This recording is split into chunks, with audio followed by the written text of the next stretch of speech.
If everything works. It should. Yay! Yay, we are live. Hey guys! Alright, hi, how are you tonight, guys? Sorry about the fact that we both look really tired. Really pale. I cried during the editing too last night. So crying during the episode, crying during the editing, and I finished it at like 7 this morning. So I'm spent. Anyway. Oh so God. hey. What an episode it was. And you had to go to work night. right after. Yeah, fortunately I wasn't that much that I cried yesterday. So that was fine. Oh, by no the way. awkward questions. This is Jon Snow. It's king in our apartment. King of the apartment. You've seen him in the reactions a lot, but he decided to be in the live today, so spare him, you know. It's going to show you his butt the whole episode. That's going to be great. Oh my god. Ah! Yeah, Ninja Arya would finish him. Of course. I wasn't expecting it, though. To be honest, I thought it would be Jon's fight. Well, I kind of understand maybe why they use Arya to exterminate the Night King. Since the first season, they are used to make some twists that we're not expecting of. But I'm a bit disappointed because from all the ad they did between Jon and the Night King, it was kind. It's like when you're. It's kind of a letdown. Waiting for a relief or something and you don't get it. Yeah, so not having that epic final, you know, that epic fight that we were expecting between Jon and the Night King was disappointing. But I'm not complaining about Arya doing it at the end. No, my girl is a freaking ninja superhero. What do you want? No, but it was kind of poetic too. She finished it with the same knife that started the whole war that ended up having their family killed. So even though it wasn't the same war, it's kind of nice to have her do this with that knife. Saving Bran with the knife that was supposed to kill him. That's cool. And also, you know, everything that came back, like the blue eyes and her doing the flip of the knife that she did with Brienne last season. I know they didn't, I don't know if they planned for Arya to kill the Night King in season 3 or something, but it was kind of nice to see that coming back and to have little callbacks to earlier seasons in this last fight. So that was cool. At least we had a dragon fight between Jon and the Night King. Yes, I've been to Instagram and I saw like what people thought of the episode. So many people are saying that Jon was useless.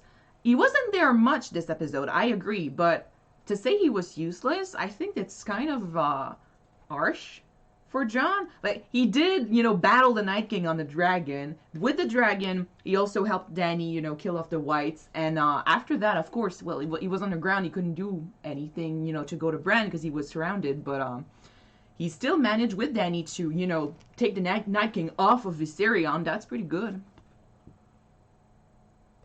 Look, some of the theories between Night King and Bran. Yeah. They were angry. But I also saw that some people are saying there is no way that the 3 last episodes are going to be all about Cersei. So some of them don't know if there might be something more with the Night King. I've heard that maybe a few think that there might be another Night King by the end of the series. That will be the bitter and sweet. Yeah.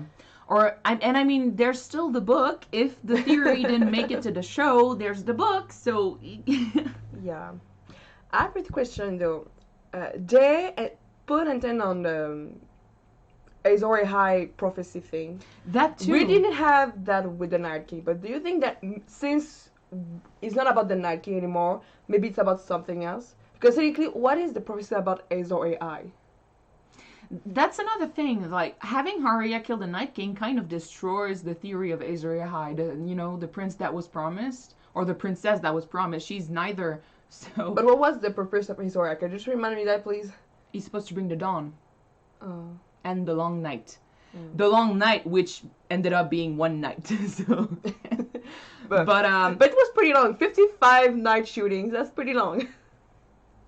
Yeah, like Jon should have been the one to fight the Night King. I have the feeling that they hyped that up a lot, like with the stairs, and it was his war. He should have been the one ending it, which is why I kind of hope that there's more to it. Like, maybe it's gonna go coming back. Who knows? Because I don't know. I heard that there was gonna be more, and I kind of hope that the Night King is not gone forever. That he's gonna come back somehow. R.I.P. Jorah. Oh. Yes, yes, he's one of the ones that I freaked out the most over. Him and Theon. I wasn't Oh. expecting to cry this much over Theon, That but scene at the end when Dany is oh yeah. putting to her heart and Drogon is just beside her when she I mean, cries. Jorah is the one that's been by her side the longest. Yeah. He's her oldest friend. And to have him die protecting her, it felt like that I kind of knew that's how it was going to happen if he was going to die. Like protecting Dany is the best way for him to die. And I did say it in the reaction too, but I think having her beside him as he dies was probably the best view he could have ever had dying, but it's still really sad. Do you think the prince that was promised could end up being Sam Jr., Arya, and Gendry's son, or Rut. Jon and Dany's son in the future? I saw a comment. A few said that maybe Arya is indeed pregnant and her son or daughter might be the princess that was promised. And it was promised by Robert Baratheon. you are, I mean, you have a daughter, I have a son, stuff like that. Yeah, but if the prince is not concerning the Night King, it might mean that there's a new darkness coming over, taking over, bringing terrors and stuff, and they will be the light to bring back peace. Could also So that be may be that, about Cersei technically. If could also be that the showrunners just decided to put not that go aside. with that, but that will be pretty bullshitting. if they do that, I'm gonna be a bit mad. But still, I'm not gonna complain since we haven't seen the last 3 episodes, and there's still more to come. And the last 3 episodes are not short; like they're pretty big too. So there's a lot that could happen. So Yeah. I'm gonna wait till we know how it ends. And if we don't see the Night King again, and we don't have any answers to Azor Ahai or the Long Night and stuff, Prince that was promised, if we don't have that, I do have hope because pretty much everything that they put inside the series, they bring them back by the end. Like the Blue Eyes thing was season 3, they bring that up in season 8. So then I don't think that they're gonna put aside the Azor Ahai thing. yeah, I mean, They're just gonna give that another meaning. I don't think the Blue Eyes comment in season 3 was meant to be the Night King. But like I said, it's still nice that they brought that back. So if they have that mindset, like let's bring back, everything that we've been setting up, that's cool. If they have that mindset, they might do that in the last 3 episodes. So we'll have to see. Yeah. What was Bran doing at the time when the battle was going on? He was Bran- like, I have to go now, then leave. And I think Bran was working into Ghost in order to go get Nymeria. Very good theory. It's true that at first, he warged into the Ravens. I think it was to basically just spot the Night King, like see where he was. But then he did nothing with that. He didn't warn anyone. Yeah, and he was still warging when the Night King went to the God's Wood. A bunch were so furious about that. They expected to do something more, like a huge magic battle between those two seers. I feel like it's expecting a little too much of Bran to have him, actively do something in a war. As the Three-Eyed Raven, I believe he's supposed to be a watcher. He's supposed to be like a witness to everything that's going on and record everything, not actively take part. Even though he did end up showing a little bit of emotion at the end when he knew that Theon was about to die, he did, do something that was he's pretty not unexpected from his part. Yeah, but it goes against his character to have him, try to have an impact on someone, show some kind of emotion. So that was nice, but it's true that he's been warging the entire episode. So what was he doing? If he was warging in the Raven and just looking at the war the entire episode, part of me, just like you guys, is kind of disappointed. Like, it's true that he could have been doing more, but if he was planning on doing something, like maybe, go get Nymeria with Ghost, that's another good thing, because Ghost, where the fuck was he the entire episode? He went into the darkness and then vanished. Never came back. Oopsie. He's alive. Like, I saw him in, someone said he was in the trailer He's in for the episode trailer 4. for the next episode, yeah. So that's good, but it means that, and Ghost was there to fight, which means that after going into the darkness, Ghost decided that he didn't want to fight any longer, and he went away. So maybe Bran did control Ghost and went somewhere to do something important, but we'll have to wait and see once Ghost comes back. But I don't even know if they're going to address Ghost not being in the war, because the few times that we've seen him so far... Hi, cutie. Yeah. So the few times that we've seen him so far, he's been in the background, and we just had to notice him. Like, he wasn't addressed directly. But the showrunners did say that Ghost was going to have an important part this season. So we'll see. You can go on my shoulder if you want. Melisandre, you're the one. As I asked you last week, and we saw it, she played a key role in the battle. She served her purpose. Melisandre, I love you. Thank you. You will be remembered. How badass was she in She that didn't war? come in a blast. That was pretty much amazing. But weirdly, I was expecting for her to die like in a blast of fire. But the way she went, she bring the blast. She turned to ashes. It was a beautiful death. Yeah, it was kind of bittersweet. It was so calm. So it's like she had done her part, and now all she had to do was go, baby, I don't please see the comments. Go away. Stay here or go away. Thank you. Come here. All right. No, he doesn't want. Today back. He really wants to be in the light. You know what? Go over there, baby. Thank you. Damn. Who are each of your MVPs of the episode? My MVP, I have two. It's Lyanna Mormont and Arya Stark. Arya Stark for obvious reasons, and Lyanna Mormont for being the smallest out there and taking out the biggest. Oh my god, I cried so much. I cried so much when she was just hit by the giant. I thought she was a goner, but then the epic scene broke my heart. Oh my god, I'm gonna cry again, damn. Just as their home motto, is it "Here we stand" for the Mormont house? I think, yes. Both of them stand their ground till their last death. Even their father in the previous season. The Mormonts are, one badass group of fighters. Like, they are strong. Honorable. The honorable persons. And I mean, that scream, when I said I was crying during the editing, that's the moment I meant. Like, every single time I was editing that part with Lyanna, and she just rises, and she's bleeding everywhere, and she just screams. I see this little girl with all that badassness. I just lost it. Every single time I lost it. She was so strong in the end. So MVP Lyanna Mormont, sorry, and MVP Arya Stark for that epic moment at the end with the flip of the knife. Oh, it was good. I think that said that one of the other MVP might be Jorah. He stood his ground in particularly see, even though they were surrounded by rights, and he take blows after blows after blows and protect her. Danny would have been dead a long time ago if he wasn't there. And you saw him, like, he took a few knives to the gut, and then he fell down, and then he had to fend for herself for a second. He just pushed her away, rised up, and started again. See. Stay back, I'll protect you. Oh, that was so... So, Jorah, is one of your MVPs? One of my MVPs. Maybe not an MVP moment, but I pretty much put in my heart Beric Dondarrion's last moment when he stayed his ground and do not let pass the rights through the door. That was epic too. Let Arya and the Hound escape. Theon was also great this episode. Oh, he finally got his balls back. Someone wrote on Instagram, he didn't jump ship when it truly mattered. Oh. I read that. I started crying again. It was that got me. That guy is supposed to be a coward. He never, stood up. He was terrible. And then in the end, when it mattered, he stood his ground, and he knew he was gonna die. Like, it's a bit like the scene with when he jumped ship. He knew he was in to lose, but he still went at it, and it was beautiful. I kind of agree, man. I also mixed reviews for this episode, to say the least. I say that pretty much everyone agrees that the episode was beautifully shot.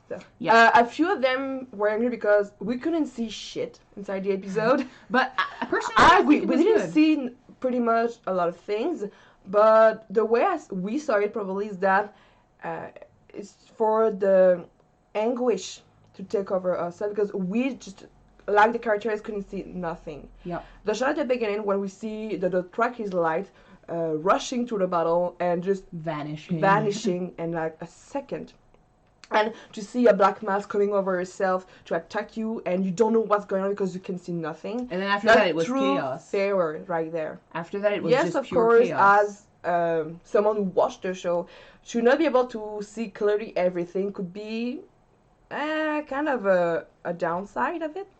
But if you see through the point of the characters in the show, it's a good way to show something, I guess.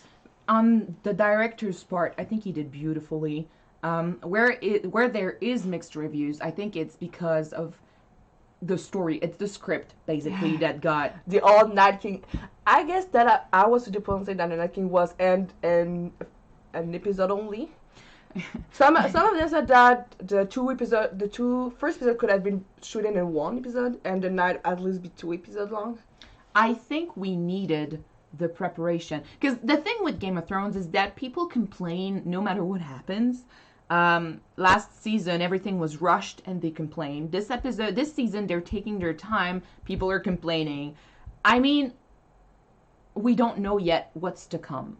So, like I said, I want to wait till we know what happens in the last 3 episodes. Because if they wasted, before judging it, yeah, if they wasted on Cersei, yes, I can say that the death of the Night King was kind of rushed, and it could have been planned better. It's like we were expecting this to go one way and it didn't. And in true Game of Thrones fashion, it's true. They are used to surprising us. Yeah. But that was something that we didn't want to be surprised on. Like, we wanted Jon to fight the Night King. We wanted this to happen a certain way, and it didn't. And the Night King dying in like a second, it was like, it's like the hype was created for nothing. So let's wait so we know what happens, and if it's wasted on Cersei, then we can rant about it on the live in this episode. If the White Walker story is over, then what with the Vision Daenerys? What? On the throne. Yeah, I know what you're talking about. And he said that this new vision is winter is coming, that probably the Starks are coming to Winterfell and taking over. Yes. I always saw that when I was starting, when I started watching Game of Thrones and I saw that bit, I was a huge Jon Snow fan, and automatically my thoughts went to this means that Jon ends up on the throne. The destruction of the place could mean that there is not going to be a throne room at the end. Like, there is not going to be a single king there. The snow could also mean, like, winter is coming, and it could predict the war with the Night King. Yeah. If someone told me that Cersei would end up being the main antagonist instead of the Night King, back when I started reading the novels in 2005, I would have laughed my head off. I kind of agreed that the Night King is like a supernatural antagonist. And how could a human one could be more dangerous than the Night King? It's true. Do you have an idea why that? I mean, it's weird because someone, again, from Instagram did say that we started the show with the White Walkers, but they were this threat that we didn't really know about. We didn't see them much. They were just there. We knew they existed. That's the point. From 8 seasons, they bring them up and said that they're murderers, they're dangerous, we're all gonna die. That's what I'm saying. If they're coming. So to them, they just destroying them. That's what I'm saying. Like that. They were hyping this a lot. The White Walkers ended up, to us, being the last threat. But then to have Cersei do it, if that's what they're gonna do, like if we end up having Cersei being the main antagonist for the last 3 episodes, the only way I can explain it is the show is called Game of Thrones, not The Long Night. Yeah. So it's kind of obvious that it would end being a battle over the throne, but to have them do that, it's kind of saying the wheel keeps on rolling, and it's just more of the same. We were all expecting the Night King to be the last, threat. So that's, I don't know. I kind of hope he comes back. So let's Humans see. are the true monster in the end. It seemed to fit Game of Thrones tone. Yeah, that's what I meant. Well, the Night King was created because humans were destroying Westeros. Yeah. At the beginning. Which is why, we still don't really know what he wanted to do. We still know nothing. We wanted to destroy. Tangent, so get away. He wanted to destroy like the memory of the world. So maybe eradicate humankind as a whole, but we don't have answers, and it's kind of disappointing. So that's why I think the episode has mixed reviews. On the technical side, though, apart from the fact that it was really dark, it was beautiful. The visuals were great. Sansa is still in the running for the throne. Not that Arya got a big kill. I think Cersei will die at the end of Sansa getting to use the pointy end. That'll be cool. But I don't think that Sansa will be the one to kill Cersei by her own hand. Maybe she do the same thing with Peter Baelish. She's gonna put down the sentence, and someone's gonna do Okay, let's talk about the this. execution part I of had a it. huge discussion with one of my friends about who might end up killing Cersei the other day, and he was sure it was going to be Arya wearing Jaime's face. I was saying like Arya killed Walder Frey, which was one of the biggest antagonists against the Starks, and so I didn't think that she was going to end up killing Cersei, especially knowing that her and Cersei don't really have a history. Like, of course, she killed her dad, but no, she didn't. Like, Joffrey did, and Joffrey's dead. Sansa, Tyrion, Jaime, even Brienne, they all have more history than Arya. So I was saying Arya cannot end up killing Cersei. Now that she killed the Night King, I'm sure she's not going to be the one killing Cersei, because that would be too much. Having her kill every single main character, main bad character in the show, no, that's putting too much emphasis on Arya, who's not even the main character in Game of Thrones. So I think the rest of the season,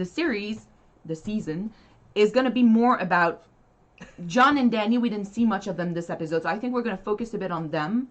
And Sansa, for the same reason as Arya, I don't think she's going to be ending up killing Cersei either, because she had her big kill last season with Littlefinger, who was the one most related to Sansa apart from Cersei. It's true that Sansa and Cersei have a huge story between the two, so she might end up being related to how it's going to happen. She might end up causing the death.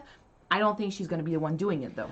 The Red Woman talk about Arya killing people with brown, blue, and green eyes. It's Cersei the last. She did kill Walder Frey, who had brown eyes. She killed the Night King, who had blue eyes. So probably... Who had green eyes? In the books... Those who have green eyes are the Lannisters. So they're in the Jaime in the books, yeah. In the books.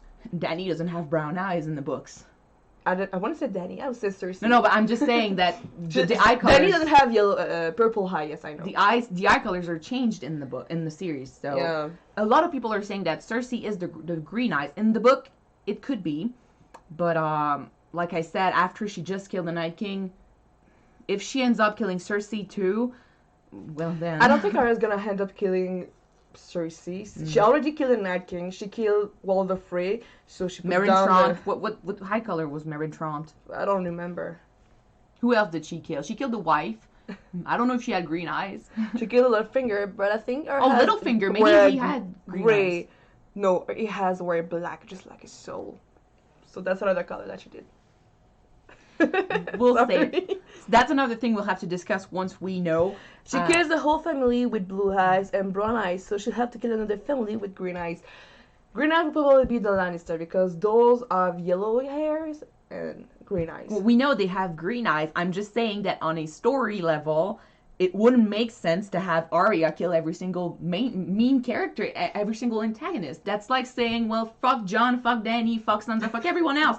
Arya's the main character and Arya's the one. Fuck the king. Which is good. I mean, she's a pretty badass character and I love her. It's just that I think it would be even more of a letdown to have her kill Cersei. Would have made more sense if Jon killed the Night King and Arya ended up killing Cersei. That would have been okay, but she kills the Night King. Or maybe she's gonna be the one end up killing...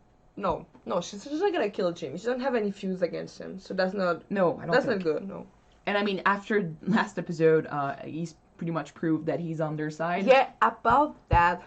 How is it that so many main characters are not dead? The only explanation I have here is that... They're gonna die by the end of the series. Well, that's it. Like, remember when we did our list of who's gonna die? Yeah. We did... Everyone who died was on our list.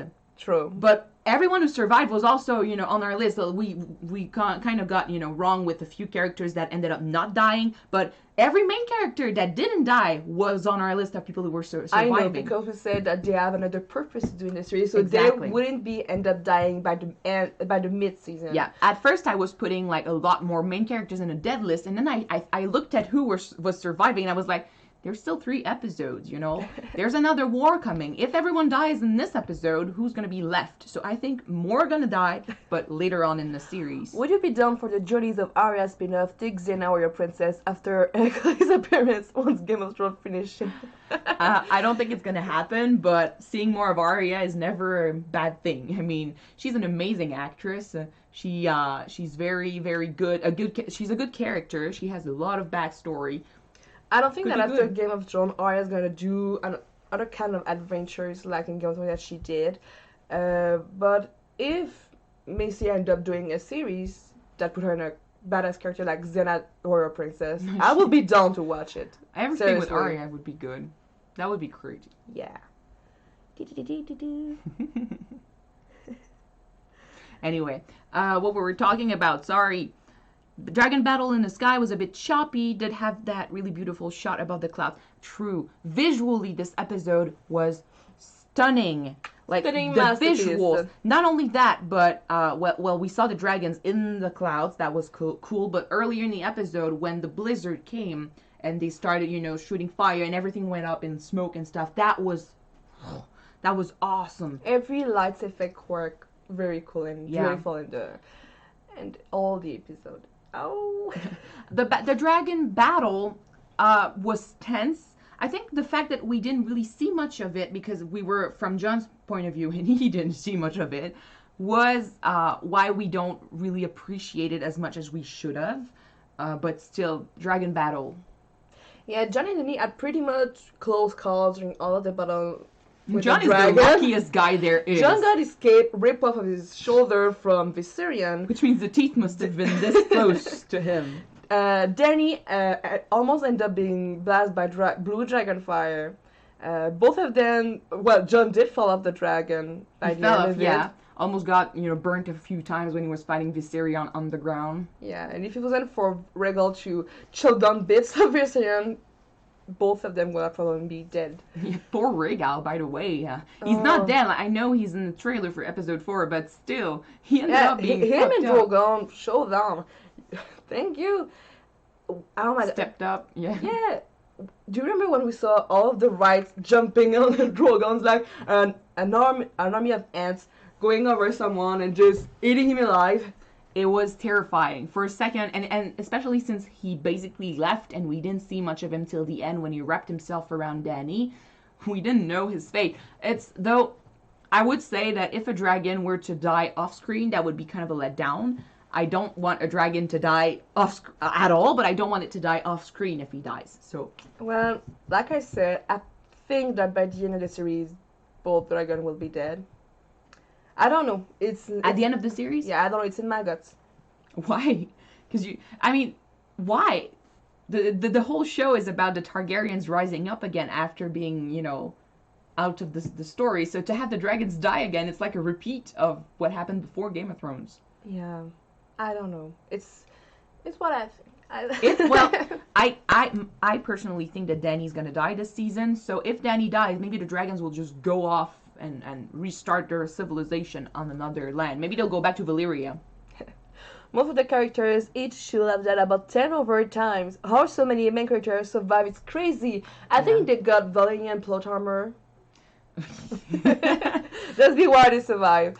Yeah, they've been run over like 3 or 4 times. Each of them, Sam ended up being run over, and he survived. And he flee, and he fight with one hand on the floor, and he survived. Sam is surviving was like a surprise. I knew he was gonna live because I want him to survive to write the story of what happened. But the way they showed him, he's like the new Tormund, having so many close calls. Tormund, he's a badass. I'm still surprised he's there, but he's a badass. I think the fact that they survived could only be explained by 1, plot armor, and 2, the fact that they were fighting whites. Whites are not the most intelligent antagonists there are. I think even the rice felt sorry for Sam at the end. Yeah, I read in Instagram that if you're just crying on the floor and do nothing, the rice just gonna put you aside. Let's give him a break. Dany can't really be pregnant at this point, can she? Unless there's like 6 months skip between rebuilding the north and taking the south. Well, technically, we do know that from Winterfell to Dragonstone, there's like what a few. Maybe not on Dragon's Back. No, it looks but like they were by ship, so it's like what 2 months, maybe less than that. But still, they didn't address it. Like when they didn't talk about it in the first episode, I was like, okay, it's okay. What are they gonna do? I still got hope. Maybe. But I mean, maybe but maybe for the epilogue of the series, she's gonna be pregnant. maybe she is pregnant now, but she doesn't even know it yet. But she doesn't. I mean, it's been a few months now. She doesn't show anything. Like, I don't know. A few women doesn't show before 4 or 5 months. So maybe, but what? Maybe the theory of her dying while having a child, like on giving childbirth, is not gonna happen. But still, maybe she is gonna have a baby in the epilogue if she survives. But I don't know. Next episode should help us focus more on what's gonna happen next. Like next episode, we'll know where this is going because it's gonna be an episode about setting up the last fight in episode 5, I think, because same director who does Vitals comes back, so we'll see. So what is Jon's purpose for the Lord of Light in the end? Has it been revealed yet? I know that's. Now that the Night King's dead, I mean, maybe the professor, the everything wasn't about the Night King. It looked like it was about him. Well, but... okay, if you say it that way, the main purpose of the Lord of Light, I think, will be to bring back peace. Is it what light is about? To put down the darkness over and just bring back peace? You did say that yesterday. If Jon is the one to bring back peace with humankind and all of Westeros, that will be his purpose as that the Lord of Light gave him. So, like, basically just bringing back the peace to the land. Well, if he's the one to take over the Iron Throne, that's what he's gonna do. Yeah, maybe. I want him on the throne. Like, I don't know for who you root. I root for Jon. I've been rooting for Jon for years, and but could happen so many ways. Like on the story level, the best thing would be to have the Iron Throne being destroyed. Prediction: the Men in Black is going to show up and kill Cersei, and he will claim the Iron Throne. Yeah, and he's gonna say that we will love her. You just don't remember me. You never remember. Because it's been part of a Westworld park since the beginning. Everything was a goddamn dream. The real bad guy is Ed Sheeran. Oh, true. No, but wasn't he the one who got his face melted off? I hope not. They did mention like a ginger boy. What was he called? Ed. I think he was called Ed. A ginger boy who lost his face fighting a dragon during the with the battle with the Jaime. Which Men in Black? Will Smith? Oh, now you're bringing extra aliens in this? Maybe both. Porque no los dos. Porque no los dos. No, but yeah, I think we're mainly talking about a Westworld 1, but it could be Will Smith too. That would be funny as fuck. Eddie, yeah, I think, yeah, that was Ed Sheeran. Ed Sheeran ended up, having his face melted off during the fight with the dragons. Oh no. Poor Ed. I hope he can still sing. Okay, what was your most favorite moment in the episode? Not the fight scenes. But what about the touching moments? We have one with Sansa and Tyrion that was pretty much touching, in my opinions. That no words at all. That was beautiful because we know these characters. We know what they've been through, so we understand them. To have them just say nothing and just show each other their blades. At first, Sansa showing the blade, I thought she was gonna kill herself, like saying, "We're gonna die anyway. I don't want to turn into one of these things. I want to end it all." And then Tyrion, taking his own blade, saying, yeah, but at least maybe we could end up doing something. They ended up doing nothing, so I'm kind of disappointed in that a little bit, unless it was done and just, cut out of the episode because of time. But that scene was beautiful. Theon, I didn't put it in the reaction, but Theon going to Bran and saying, I wish that everything I did happened differently and stuff. Mm-hmm. And then Bran saying, basically, everything you did brought you here, home. That broke my heart. You're a good man. That was I cried. He needed that when he quote that. The Dothraki charge into the darkness was perfection and easily the best moment for me. It was so tense and chilling. Great way to build suspense. That was one of my top 5 moments of the episode. True, very true. Oh my gosh. The way they did it, and especially since last season, the Dothraki were seen as this epic force. And they were so terrifying. They were charging ahead, and they made Jaime, crap his pants. And to see them vanish in a few seconds, and then see them, a few of them coming back scared in their eyes, running for their lives. And the way they did this, like they go in the distance with the fire, and you hear them scream because this is what they're about, scaring the opponent, but they cannot scare off the whites. So they scream bloody murder, and then suddenly silence. That was beautifully done. That's why I love this Yeah, director. that's true. Dothraki aren't afraid of dying because when you die as a warrior and you go to their afterlife. So they die with no fear. They battle with no fear. But how can they inspire fear in an opponent who is already dead? Hmm? They weren't They prepared. cannot scare the whites. I feel like it wasn't Bran's place to forgive Theon since he was only minorly inconvenienced by it. It's not like Theon actually killed Bran. The farmers got no justice. You had to have like the father of the kids that were killed, like just stroll into the Godswood and just like, hey you okay? You're a good man. That would have been funny. But I think it's not about Bran forgiving Theon. It's just that Theon grew up with them as a brother, and he betrayed his own family. It's So about to have, and Bran and Rickon ended up escaping. fleeing from Winterfell for their lives. It's I think it's Theon who needed to get his burden off his shoulders. Like he was looking for absolution, and even being told like you're part Stark, you're part Greyjoy, you're part of both But families. does it You're mean okay. that you're good? Yeah, he it's like in his soul he kind of knew that he wouldn't be, pardoned if he didn't at least ask for it to everyone he wronged. So him asking Bran was the only one there, and he's, like you said, part of his family, and he's the one he betrayed, and he cannot, ask forgiveness out of Robb, although now he can. I mean, it's What? now he can. All right. Anyway, but still, asking it of Bran, it's like it's Theon's last hope to gain forgiveness, because he knows he's about to die. He knows it, so he wants absolution. He wants to know that at least he did something right in the end. So it's about Theon, not about Bran. Is it me or did the Night King actually smile a few times as far as a few troll faced by? No, but when Dany tried to burn him up, he literally smirked. He's like, "Ha, bitch!" I know, flaming shit. He smelled like John Tuskla. You're trying to bring me down? Go against my rights. He's like, "Yeah, you think you can do this? You think you can But bring me down?" I thought for sure that this was gonna maybe talk or do something He else. cannot. Show sign language. Do troll face. Do something. Show a vision.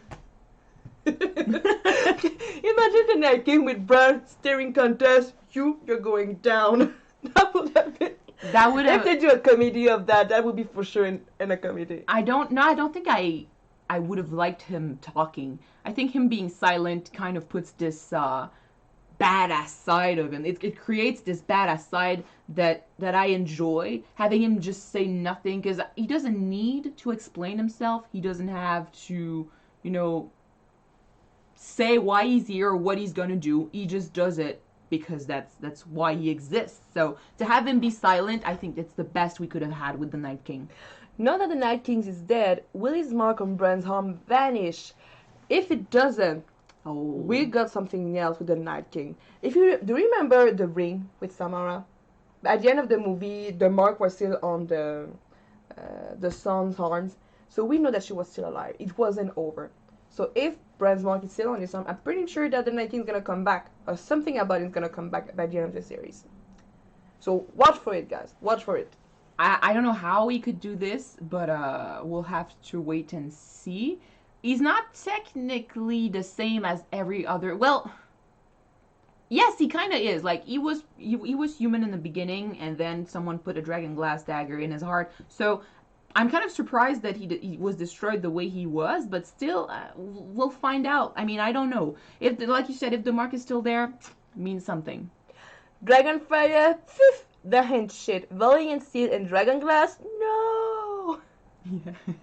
It's Well, Dragonfire isn't it a component for Valiant? Yes. Valiant Steel. So technically, it should have worked. It's just, I don't know. Maybe it's not strong enough, or maybe it's But it's one of the components for the Valiant Steel. So maybe you need other magic to bring down the Night King, just like the Arya's dagger. Sorry. dagger.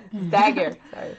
I just saw something. Wait. The Night King's soul is still around somehow, and maybe Yes. it possesses Bran, who ends up being the new Night King. When you mentioned the mark, I thought of that. Like maybe the mark on Bran's arm is like he created this connection, and his soul might have went to Bran, or there's still a part of his soul that's attached to So Bran. that Bran's gonna fulfill his main goal, like bring down humanity. I have no idea. It would actually be weird to have Bran become the Night King, but it would, please the He's ones not who the Night King rolling over. He's staring at Jon. You roll over. I'm gonna roll you down. Oh, that would be funny, but God. no, please don't do that. But I mean, I don't know. I guess sorry, I'm just gonna laugh it off. Oh gosh. 3 episodes seem like a short period of time, to bring another story for that, yeah. But I mean, it's Game of Thrones. They've rushed last season. Maybe they're gonna rush this too. I have no idea. I suspect the reason the sword Lightbringer is important to victory in the books is that it's based on a blood sacrifice. It's more powerful than fire or dragon. The show chose another option. True. They never really talk about blood sacrifice. Not in the show. Not in the show. So we already talked about it. That's why they didn't bring Lightbringer up that much. Maybe in the books, Dragon Glass and Valyrian Steel cannot affect the Night King, just like the Dragon Fire, which could mean that only Lightbringer, which is created with a blood sacrifice, is the only thing that can actually end the Night King. It could also be related to the fact that he was human before, and I don't know. There's a bunch of stories about the Night King, so I don't even want to get into this, but in the books it's going to be so different. And I mean, that's if the Night King is truly dead. Like, it's true that, it was a joke earlier, but still, to have the Night King not die by dragon fire, but still be killed by a small dagger made of Valyrian steel, it's like being, getting the rug pulled out from under your feet. Wasn't Melisandre doing blood sacrifice in the show? No, it wasn't blood sacrifice, it was just blood magic. She didn't kill Gendry for the sacrifice. She used his blood to put a curse on the kings. So I don't see it as a blood sacrifice because no one died for the magic to be used. Blood sacrifice. But Gendry has king blood in his veins. He got magic in his veins. Technically, got part of Targaryen blood in his veins too. They would have done it. She was planning on doing a blood sacrifice with Gendry, but at first it was just to prove that the magic really worked. So it was a blood magic. Well, blood magic, but not blood sacrifice. The life of someone being given for something, that's more important, in my opinion, than just giving some blood. What about Shireen's death then? Did it really work? Wait, what? What about Shireen's death then? Did a sacrifice Well, the really... storm did stop. I mean, the thing, when Shireen died, they were looking for a way to stop the storm, but they didn't plan on the whole army just leaving because of what he did. So I think Shireen's sacrifice worked, but it ended up having consequences that nullified that sacrifice.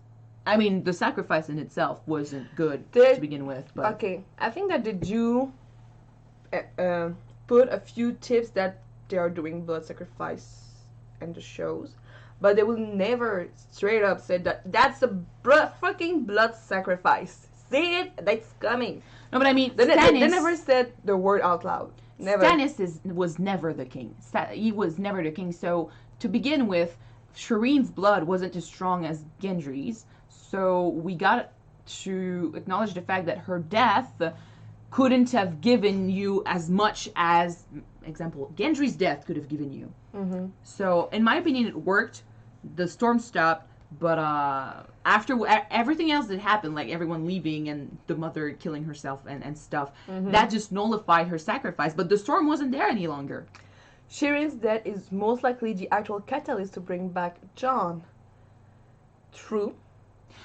Yeah, very true. Some people did theorize this, and it could have worked that way, especially if the sacrifice was made for the Lord of Light and he had a true purpose in the long run. So maybe he just kept that sacrifice aside. Let's keep it for You're something gonna bigger. you're gonna be useful. Here's later part on. of it for the storm, but let's keep the bigger part for John.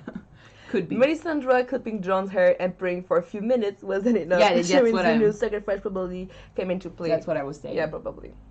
Anyway, why did the Lord of Light purposely troll his follower? He only gave them power when they're the most desperate. That's just drama show, guys. Maybe, yeah, it's drama, but maybe he's just really far away and doesn't hear. There's like, You're gonna die. You're gonna die. Oh no, you're not going to die, but just by a few seconds. She did theorize during the reaction that it's not so much about the Lord of Light teasing them. It's more that Melisandre's magic was failing in the end. Yeah. So Her end was coming, so she was less and less powerful doing her magic. yeah. It's like she was on her way to die, but she still needed to survive till that moment.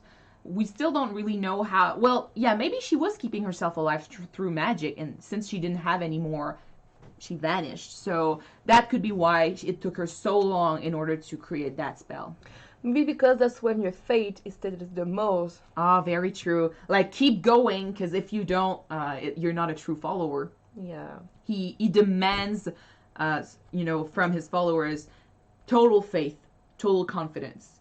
If you do not support him totally, he's not going to give you his help. But Melisandre's magic has always been like this. She never does something that works on the first try, or I don't think she ever did. John's resurrection took some time. The 2 spells that she did during this episode took some time. Every single time she does something, it takes time, so... So the Lord of Light is very similar to the Abrahamic God in that aspect. But, okay, I'm not gonna put religion into Game of Thrones, but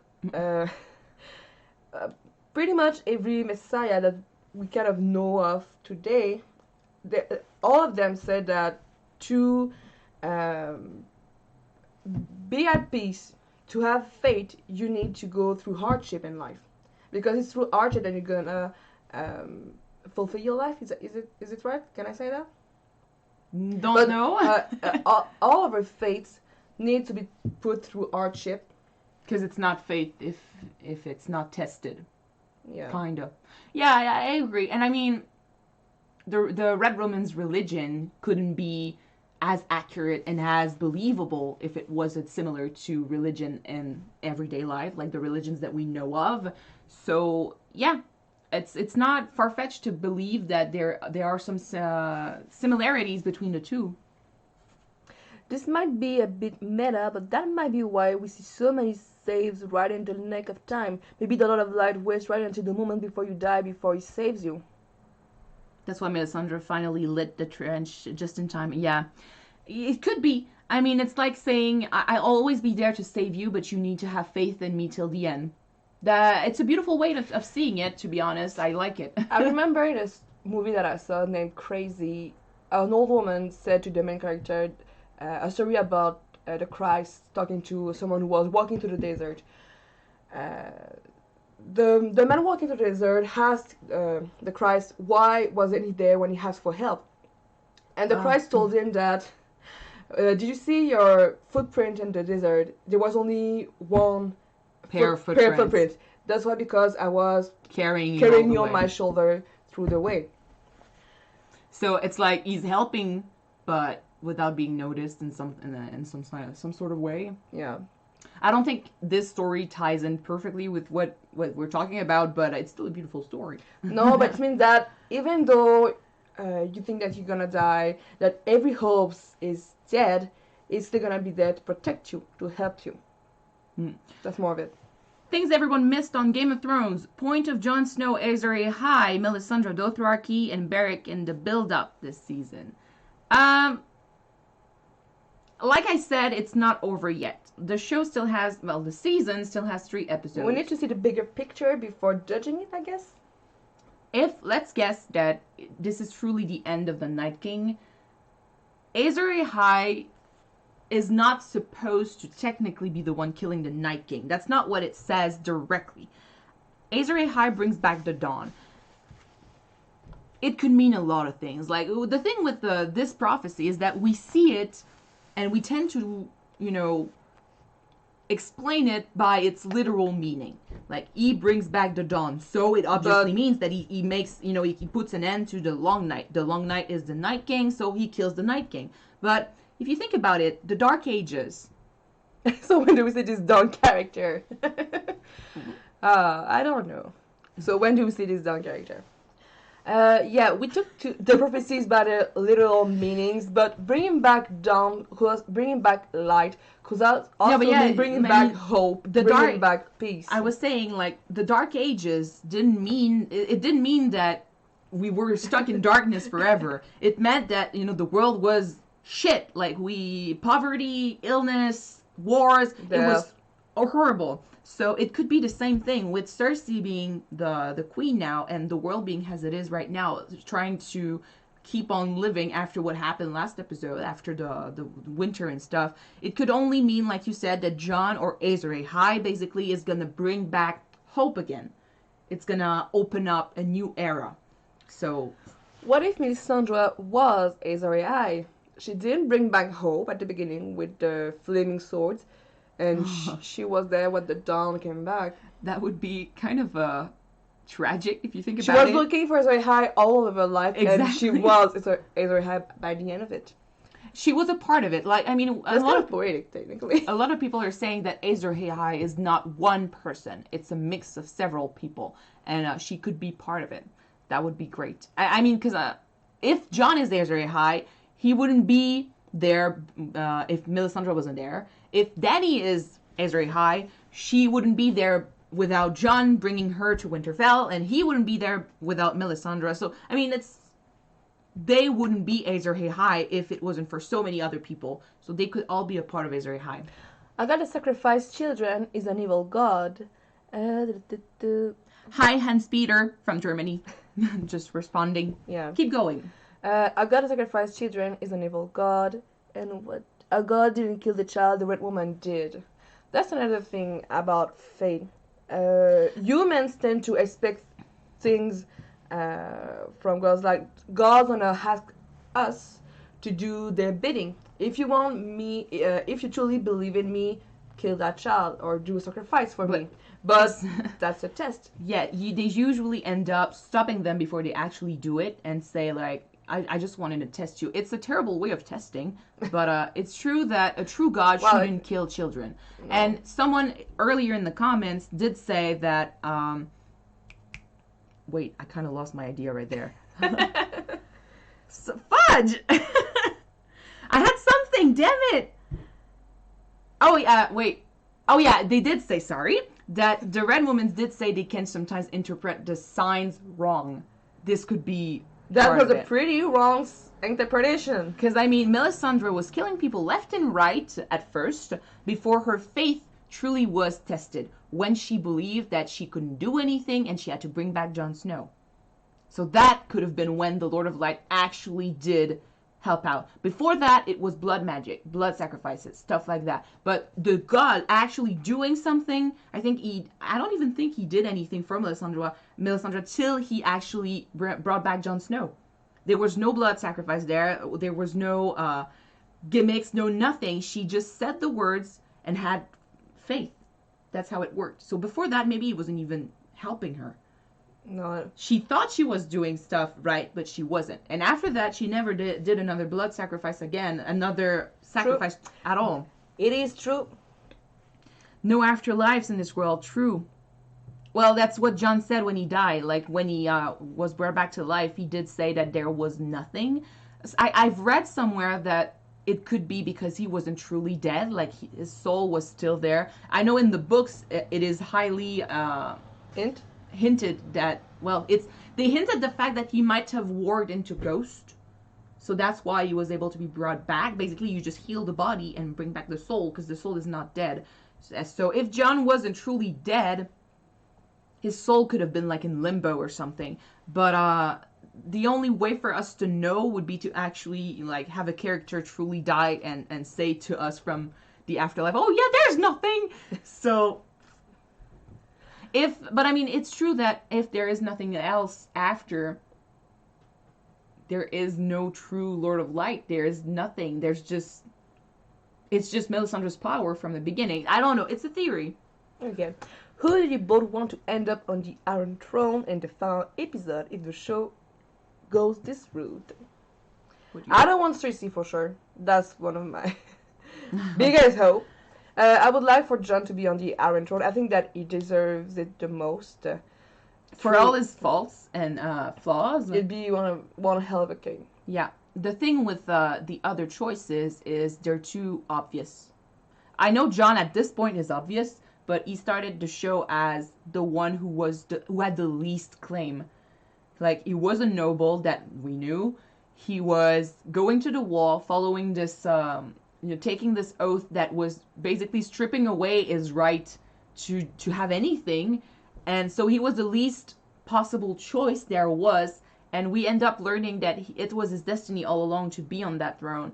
And since he's seen himself as a bastard for all this time, I think he has the better connection with the small people, the small folk. So I want Jon to be on the throne too. I think Dany wanting the throne since season 1 is too obvious if she ends up on it. As much as I would love for her to have what she wants, it's not Game of Thrones' way to have her sit on that throne. And basically she did have the vision of her almost reaching for it, and then... but if she ends up marrying Jon, she's going to be queen of Westeros anyway. Unless if she dies. As for Tyrion, he may be smart, but he's no king. Yeah, keep going. So yeah, I don't think that Tyrion will sit on the throne by the end of the series. He might be Hand. That would be great. He might be Hand. That's another point. Sansa might be queen if she's the one to survive. If Jon and Dany dies, she might be queen. She pretty much was supposed to be queen by marrying Joffrey at the beginning. The thing with Sansa is, as much as I love her... that would be a good way for her to defeat Cersei by the end. If she become the queen and Cersei is not. True. Because Cersei killed Marjorie, who took over the throne. Personally, the thing with Sansa is I don't see her as a good queen.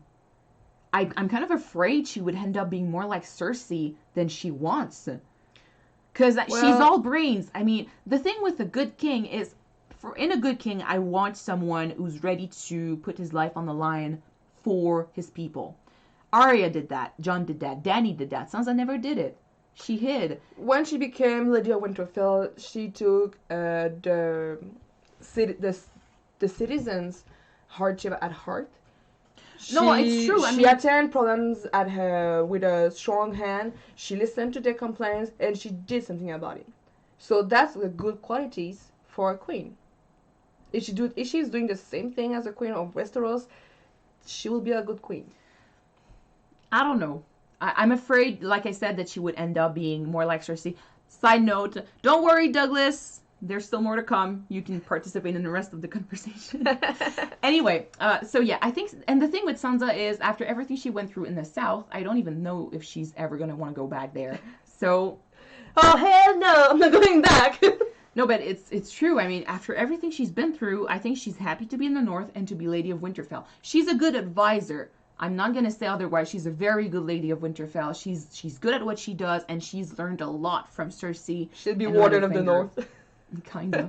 But I mean, who else is there? Bran cannot have children. Not a better claim to the throne than Robert after the revolt. True. He didn't take the throne because Robert did say that. What? No, but... Even Robert said that if he wanted to have the throne, Ned could have taken it. Exactly. He was there. He's the one who found Jaime and the Mad King. So he could have taken the throne for himself. He didn't because he doesn't want the burden. Yeah. And usually people who don't want the throne are people who are the best suited for it. Oh, bring back Sean Bean. I'm going to quote Tywin Lannister, but anyone who must say I am the king is no king. Is no king, yeah. That's very true. And that's why I kind of want Jon to have it, because we need someone who's ready to fight for his people. We need someone humble, but we need him with a lot of advisors because he lacks the political side of him that would make Sansa a good queen, you know? What if Tyrion and Sansa ship again and try to get on the throne? I do hope that they ship again. They're kissing next episode. They kind of have a moment between these two. Oh no! Yeah, sorry. You said Sansa and Tyrion. I was thinking of Arya and Gendry. What? They did hint at this last episode, but they were about to die, so I don't know. But Sansa is with the North, Tyrion is with Dany. And like Miss Sante said, if it wasn't for the Dragon Queen, we'd all be dead. She was a bit cunning in She that was scene. really no, but she was really loyal to Dany. They were kind of dissing her, so she's like, you know what? If it wasn't for her, you'd be dead. She's a true friend. But Sansa and Tyrion, they do have a lot in common, and great minds think And alike. Sansa, grown up, she's more mature.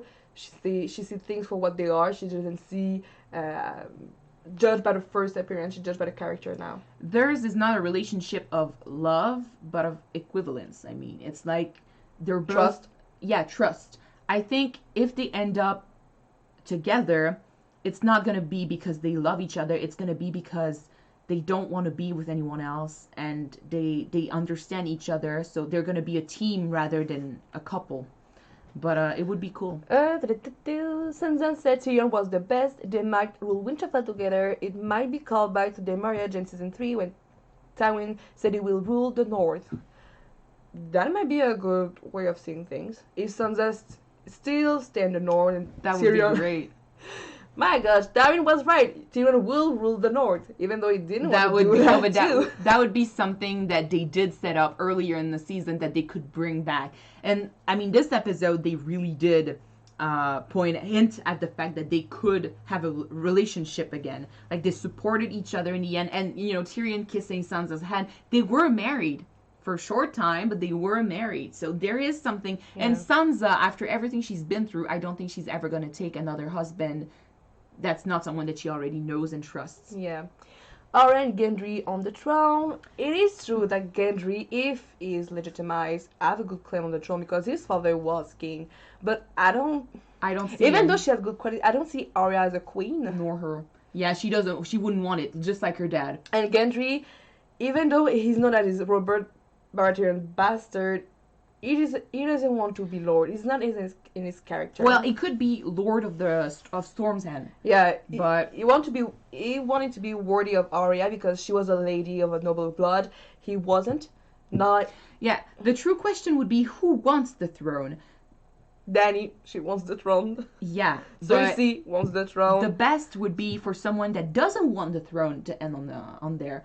And Gendry and Arya, I don't think they will end up on the throne, because either of them, as a couple or not, because these two are too different. And Gendry to be on the throne would mean basically that we're back to square one with a Baratheon on the throne.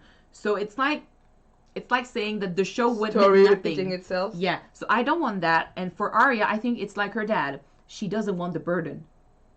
She's a fighter, and I mean she's barely connecting with herself now, so how can she connect with the people? So I think if they were offered the throne, they won't accept it. Jon doesn't want the throne either, but if he ends up on the throne, it's going to be because he's forced to do it, just like he was forced to become king in the North.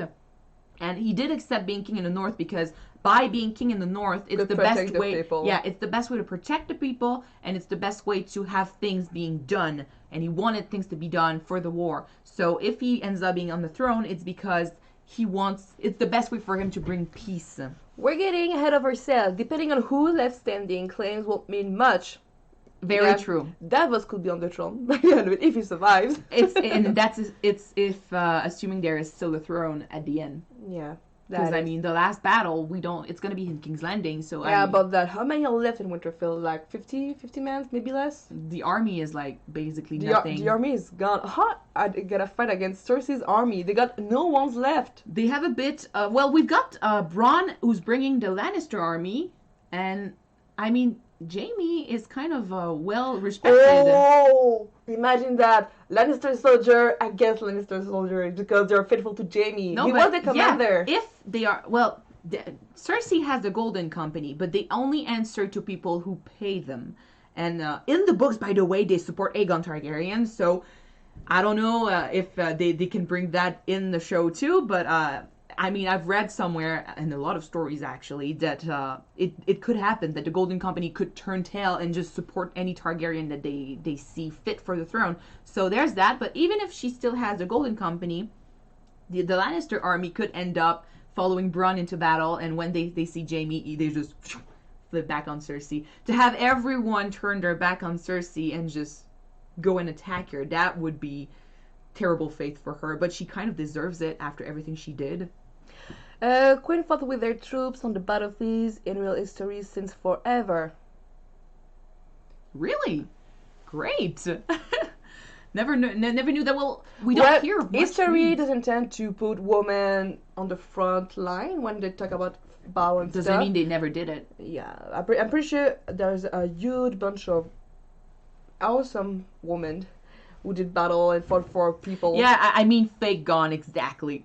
That's a part of the show that I'm kind of sad that they didn't introduce the fake Aegon Targaryen. With his blue And hair. I mean, if some people are still wondering if he truly is Aegon Targaryen, just look at one of the visions that Dany had. She had a vision of a spider dressing up as a dragon. Who's a spider? Varys. Exactly. What has he done? He smuggled out the baby. Who's supposed to be Aegon Targaryen? Ha! Right. Yeah. Sorry. This is a part of the storyline in the book that I really like, and I kind of wanted to see it in the show, but it's not. It's okay. It's okay. Yeah. I Golden got over Company it. has a thing for Blackfires, not all Targaryen. Yeah. Sorry, I kind of mixed that up, but since there are no Blackfires left. No, I don't think they are pretty loyal to Cersei because I mean if they were known as contract breakers, they wouldn't be as famous as they are today. So I don't think they will turn their backs on Cersei because she did pay them. But never know. I mean, the Iron Bank could decide to give money away. I don't know. The Golden Company? They've been paid. They fight for whoever pays them. Yeah. Cersei is paying them now. But if and I mean, her money comes from the Iron Bank, and usually if she doesn't pay it back, the Iron Bank could end up financing the enemy. So I don't know. I don't know how much time is going to pass in the last 3 episodes, but I have a feeling that Cersei will end up being alone. So Varys is due to die according to the Red Woman. We know that, of course. He still need a purpose to fulfill because no one's supposed to die without doing something before, technically. We were expecting him to maybe die this episode, but he is gonna die, just not Is he a cunning man, Varys? a cunning man. Yeah. Uh, He's a scheming man, though. yeah, but he has the best interest at heart for the realm, but is depending on which side you are on, depending on him, he might betray you. If he believes you're not good for the realm, he's going to betray you. Yeah. He's not a mean or a bad character. It's just that his ways sometimes can be awful. But still, I don't know how he's going to end up dying. He's not going to fight, so... There is prophecy when the sun rises in the west and sets in the east. When the sea dry and mountains blow in the wind sleep. What? That's the prophecy that was said when Drogo was brought back to, well, when he was healed and kept alive by the witch, season 1. Mm-hmm. It's a bunch of nonsense, honestly, because I don't know it's ever going to happen. But let's keep it at a life for a life. Yeah. Because this prophecy did kind of say that she wasn't ever going to have a baby again. But like you said, I think in the last live, since her dragon died, it's a life that was given. So it could mean that but there's that's another what life I think, brought that back. Maybe something's going to happen about that. Dany did say she will burn Varys if he betrays her. So you think that he's going to betray Dany by the end of the series? Or something like that? Why, though? I mean, why would he betray her? Because, I mean, he doesn't really have more choices to support. I mean, it's not like he can support Cersei. She's definitely not good for the realm. And if he supports Jon, I don't think Dany is going to be mad about that. Although she did say that she didn't say, but it looked like she was still pretty mad at the beginning of the episode. But she saved Jon's life, so she's not really mad at him. Dany's vision in the books hint at everything that will happen. True, and in the books, at least, we know that they're gonna stick to this. The thing with the show is that since they went like this with the books, they started storylines because they were following the books and they were important. But then after that, they stopped following the books. So I don't know if they're gonna drop these storylines altogether, or if they're gonna kind of give them their own twist. So Yeah. we can interpret these visions as much as we want. It doesn't really mean that it's gonna end up being fulfilling or fulfilled in the show. We'll have to see. Dany has no army, so she has to resort to ruling ashes. This is against various principles. So maybe that will be the reason why he will betray her, if he does betray her by the end. But I don't think it's the way Varys would see it though, because she's not ruling over ashes. She's defending the people with her armies, and her armies end up being ashes. It's not the same as destroying the realm and being ready to rule over ashes like Littlefinger wanted to do. If she didn't fight in this war, maybe he could have betrayed her, but she did fight for the people. she fight for the people, guys. So I don't see it happening unless she does something in maybe the next episode that would freak him out. Killing Varys could also be a move. Like I'm not gonna quote, but I'm gonna refer to Hunger Games. But if I don't know if you've seen Hunger Games or read the books, but a very important character ends up dying in the last one, and that character was supposed to be the hope of the people, and that character was just bringing up more of the same. So Varys could be seen as kind of a relic of the past, like he's bringing more of the same. What's the word? No, the schemes. There you go. Okay. He's bringing the secrets. He's creating discord. Maybe he could be killed as a. You know what? If we keep you on board, this is gonna be more of the same freaking wheel. So. Okay. But that'd be weird to have him die like that. So I don't know. Maybe he's just gonna be murdered by Cersei or something. Okay. Will the two ladies be reacting to Game of Thrones prequel whenever it begins in 2020? Maybe, if it's any good. I do love prequels to series. I would have loved to have movie prequels to Lord of the Ring. She knows that much. But yeah, I think we're gonna watch. There's gonna be a TV show, by the way, Lord of the Rings. Did you know that? They're starting it I know very soon. I know that. But yeah, I think we're gonna watch the prequel of Game of Thrones in 2020. So we might see each other by then. Could Bran have been setting up another time loop during that period he was missing in the last battle? I don't know. Maybe. You know what? When I saw him, enter his visions and stuff, at some point during the fight, I kind of started freaking out over the fact that maybe that's just a vision and we're going to be lied to. But it's not. Of course Please it's not. do not do a Twilight move. Yeah. Game of Thrones is not doing this. But obviously Bran wasn't just warging for the fun of it, looking at people like, hey, you look good. Yoo-hoo, this is funny. So he must have been doing something. But if it's going to be significant, I don't know. He could have been trying to, like someone did say, warg into Ghost in order to bring Nymeria, but what would that do? He's not supposed to be able to see the future, so that I don't think that's going to add up to anything. Mm-hmm. He could have been trying to find out why the Night King is doing this, but it seems to be a little too last minute. So I just don't know. But I mean, we're not supposed to understand Bran because he's above human beings, So I don't know if he's going to explain everything next episode, but he has answers to give. He was spying on Cersei, maybe? Oh, maybe.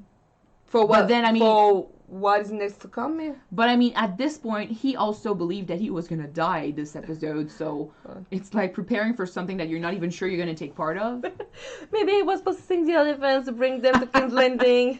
Those freaking elephants.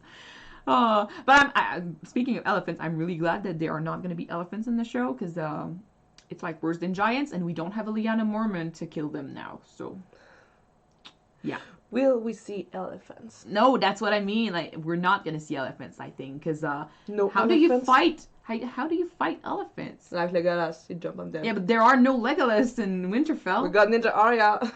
We've got yeah, but she's so small. Come on, she's Lyanna to dung a giant. No, Come on. Bringing elephants over the sea would be like pretty much impossible unless you have like a massive ship and it's for one elephant. So I don't think we're gonna see elephants at all.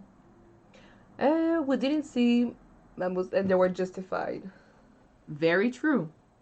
Yeah. Maybe they just spend their budget on CGI for Ghost and the dragons and the beautiful visuals. Don't know. Where's my elephant? Oh my goodness. Yeah, the thing with Game of Thrones, like I did mention earlier, that it would make sense for it to finish with a Game of Thrones, like a fight over the throne, a fight between the ones that want that throne, and that's what the show is about: lies and deception and espionage, spying and stuff. That's what the show was about, and sometimes we would see Jon fighting the Night King in the North, but most of the time it's that, you know? So it kind of makes sense that it ends up being about that. It's just disappointing that the biggest threat there was ended up being killed in a second in episode 3. I think it would just be really hard to imagine a way to use elephants in battle. I think I only saw it in Alexander. Mm. Um, And Lord of the Rings, but they're not technically elephants, but yeah. well, you can use elephant to run over enemies. You just charge at them. They don't have time to. Yeah, they're not meant to do much more than that. They just charge, and since they're very hard to take down, they're in the front line and they just run rampage, and then the survivors are dealt with the army.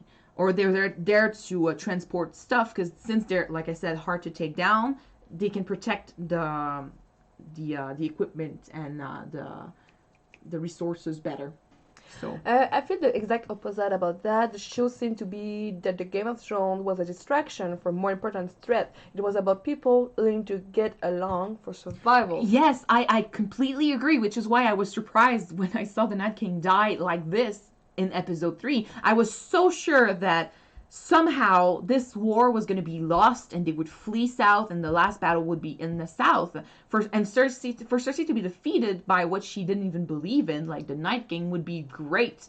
And for the throne to be destroyed, this is why I'm kind of hoping that there's more, but I don't know. They did say we're gonna have a bittersweet ending. That's the bitterness. So that's the book. Yeah. Anyway. Armored elephants can pretty much pose a serious threat to every army. Yes, that's why I was relieved when I saw that they didn't bring any elephants. Because how in God's name are they gonna fight elephants in Winterfell? They have dragons, but that would be like over so soon that it'd be kind of disappointing. Like, just burn the elephants. I wonder if anyone's thought of Winterfell will even believe any of this happened. That's the thing that I want to talk about, you guys. We saw on the third episode thousands of corpses on Winterfell's ground.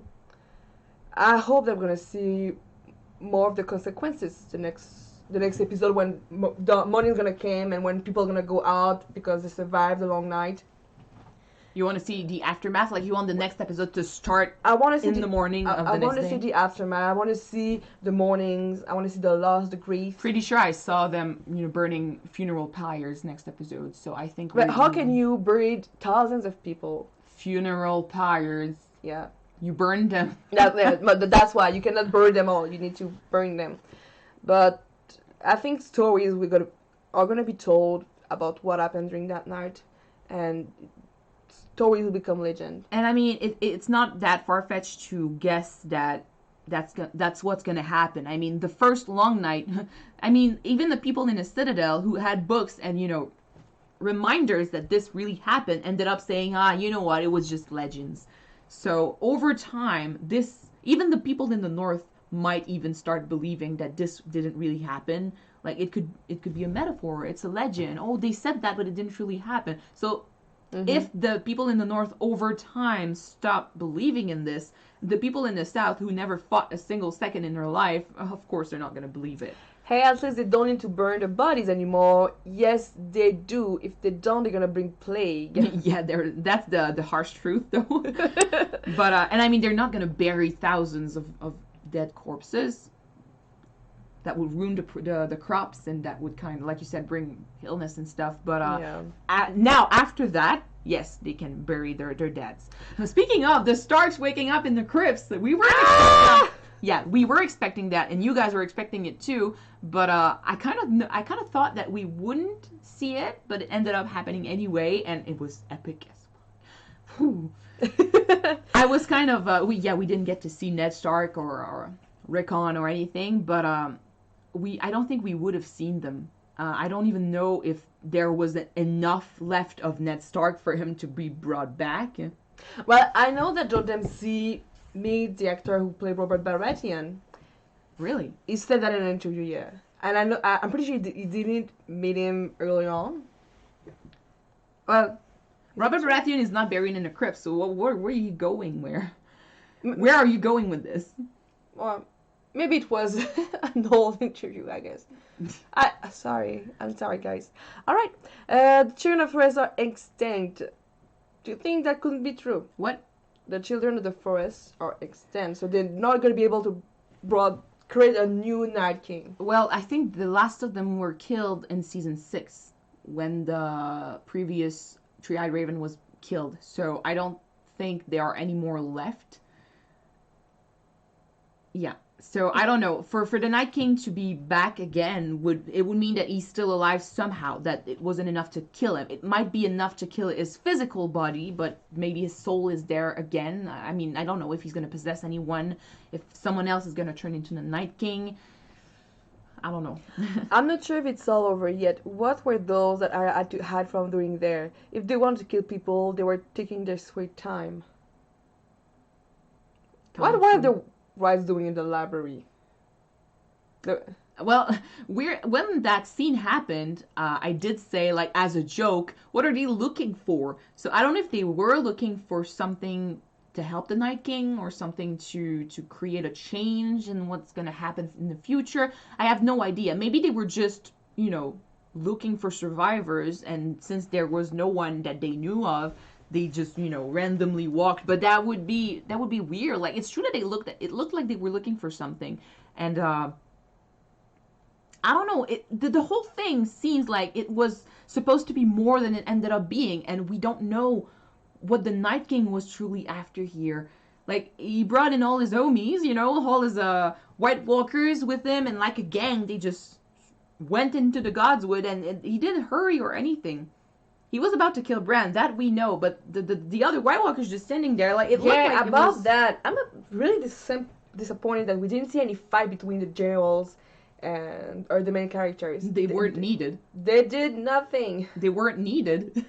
Oh. And I mean, it's not a good idea in battle to send in the only ones that if you kill them, there's a bunch of Whites that are gonna fall down. So keep them at bay. He's always done this. In Hardome, they weren't fighting; they were left up there. So you don't send in the guys that control the battle. Night King lost because he was too busy walking in slow motion. Very true. Too busy to be awesome, yeah. Like when Melisandre went and lit the trench, you did say, "Can you walk a little bit faster than this?" I don't know if the Night King did the same because he wanted to be badass or something. I mean, it's the tension of the moment. You kind of think they made sure that we saw Jon fighting the dragon and not being able to go further, then Bran and the Night King, then Jon again, then Bran. It's kind of saying he's not going to be there on time, like he's not going to be fast enough. So we're pretty sure that Bran is going to die, so they're kind of hyping this moment up, and we don't even think of Arya. I forgot about Arya. When you saw the hair of the White Walker just do... I knew for sure that it was her. You said, "Arya is there!" I didn't even register that you said that. I was crying again about Bran dying soon, so... Night King got swag. Yes, he does. But it looked to me like he was sure he was going to die, and he didn't even think... And I mean, when Arya came, he was pretty sure he had her too. Like, he got her by the throat, and he was done with her. It's just that he didn't plan for her to be an assassin. Yeah, the Night King's army left him unprotected. How did they not see Arya coming? She's an assassin, silent as a shadow, quick as a snake. Exactly. She got skills that is beyond... normal human being. It's true. I think they just didn't notice her, and it's not that crazy when you think that yes, the White Walkers are strong, but they don't have hypersenses. So if a normal human being like Jon cannot even notice Arya like sneaking up on him in episode 1, the White Walkers can't see her either. And after that, it was too late. She was already, gone. And maybe they believed that the Night King could stop her anyway. She had happened out of nowhere. That leap was like Michael Jordan in 1987. She did jump pretty high. She probably had a trampoline like hidden there. She thought of it from the beginning. They did hear drops of blood though. It's true. It's true. Or maybe but blood dripping do make a sound that I know that we can hear easily if it's completely silent in the room. And it was silent in the library. No one was making any sound. So if you can hear water dropped on the floor if it happens. So blood is even thicker than water. And I mean, when she went under that bench or table, I don't know, that would make sound. Like, I mean, foot's on the ground and, clothes ruffling. So she's making sure that she's not making any sound, but they heard the drop of blood. So I think it just goes to show that she is very sneaky. She's very silent. So they won't notice her unless there's something that she can't stop that happens, like a drop of blood. They were too focused on Bran. That too. Like I said, I think in that moment they were pretty sure that they won and that no one was going to be able to stop them. So it was over before they knew it. And even if they did notice her and couldn't stop her on time, none of them made a move because they all believed that the Night King can stop her. And he did for a second. It's just that he didn't plan for that knife twist. Also keep in mind that there was a snowstorm raging on. That could have helped. Although I've always seen that the Godswood as this really silent place that can be affected by whatever's happening outside, but still it's very true. There were sounds out there. But she did learn how to be stealthy. It's possible they didn't hear her. Let's not try to analyze that much. It won't make sense. True, we tend to analyze everything to a higher level, and it's for nothing. When sometimes it's simply a censor, it's just that. Yeah. When Game of Thrones started diverting from the books, some people were so mad that everything became like mainstream, that it was just fighting, battles, and beautiful visuals. But at one point, we gotta stop nitpicking at everything and just enjoy what we're given. Yeah. And I always say this, when a show ends or when we get the answer that we've been waiting for, there's always been a group of people that complains. There's always going to be a group of people that complains too. So don't ruin a show. That's what I say usually. Don't ruin a show because you don't get exactly what you wanted.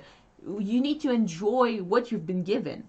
And if you're not satisfied, well, there's the books. Yeah.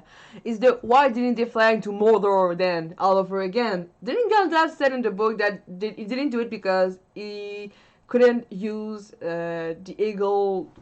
There was a true reason to why they didn't fly into Mordor, and honestly, I think that Gandalf did said that they couldn't use the eagle for just transport. I think that what was it? J.R.R. Tolkien did say that the eagles were not, buses or taxis, cabs and stuff. They wouldn't have done this like that. Like, they were not affected by the wars that were happening, and they didn't want to take part in it. So for them to just do that out of the greatness of their hearts would be crazy. So there's that, and there's also the fact that maybe Gandalf didn't go with that because of that reason, and then when he said fly you fools meant take the eagles, but there would have been no way for them to do it. So yeah, there were reasons, but I mean, just like, yeah, it's like it's the same thing here. Like, we see the story as, oh, it could have gone this way, it could have gone this way, it could have gone this. Yes, of course, there are thousands of ways it could have gone, but we're not in the writer's room. Like, they didn't think of everything, and they cannot go with every single answer. So I don't think they have a bunch of lists of what are the theory that people are asking for, and we need to handle every single one of them and put them in the show. That would make just a freak house by the end of it. And I mean, we did mention last week that for a show to be good, we need to listen to the characters. We need to let the characters tell us the story. And like Lord of the Rings, none of them knew about the eagles, so why would they go with the eagles? It's the obvious choice, but they wouldn't go with the eagles. In Game of Thrones, it kind of makes sense. The way they did it, it makes sense that Arya ends up killing the Night King because of her skills, because of where she was, and because of what she had been told. But we're kind of stuck on the little details, and we forget to enjoy the story. Is there anything from the books that you wouldn't like to be that you would have liked to be and show but wasn't? My answer is Lady Stoneheart. I heard about her story and I think it would have been great to see that. I would have loved. I would have loved to see more of the Brotherhood with a banner storyline too. Yeah. But let's stay on Lady Stoneheart for a second. Okay. Lady Stoneheart being there, I would have loved that because it's hinted at that she might still, have some of her old self inside of her. So for her to maybe see her children again and see what they became, maybe learn the truth about Jon and wasn't she just not?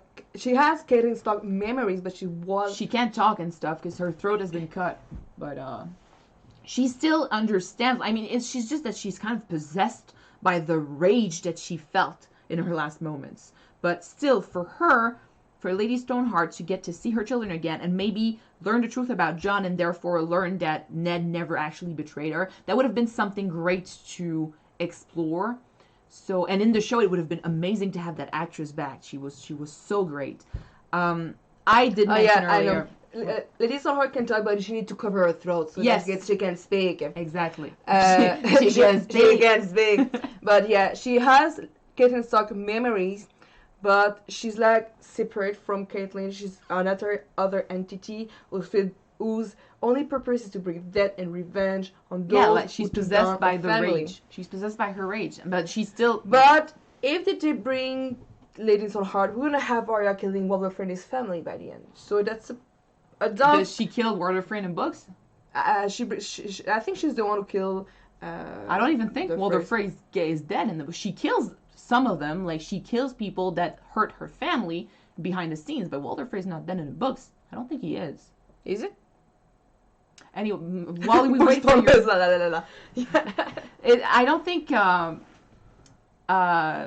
he's dead, but if he is, tell us. But still, one thing I would have liked to have in the show would have been Aegon the Fake. Aegon the Fake? Yeah, I did say it early in the live that this character would have been funny.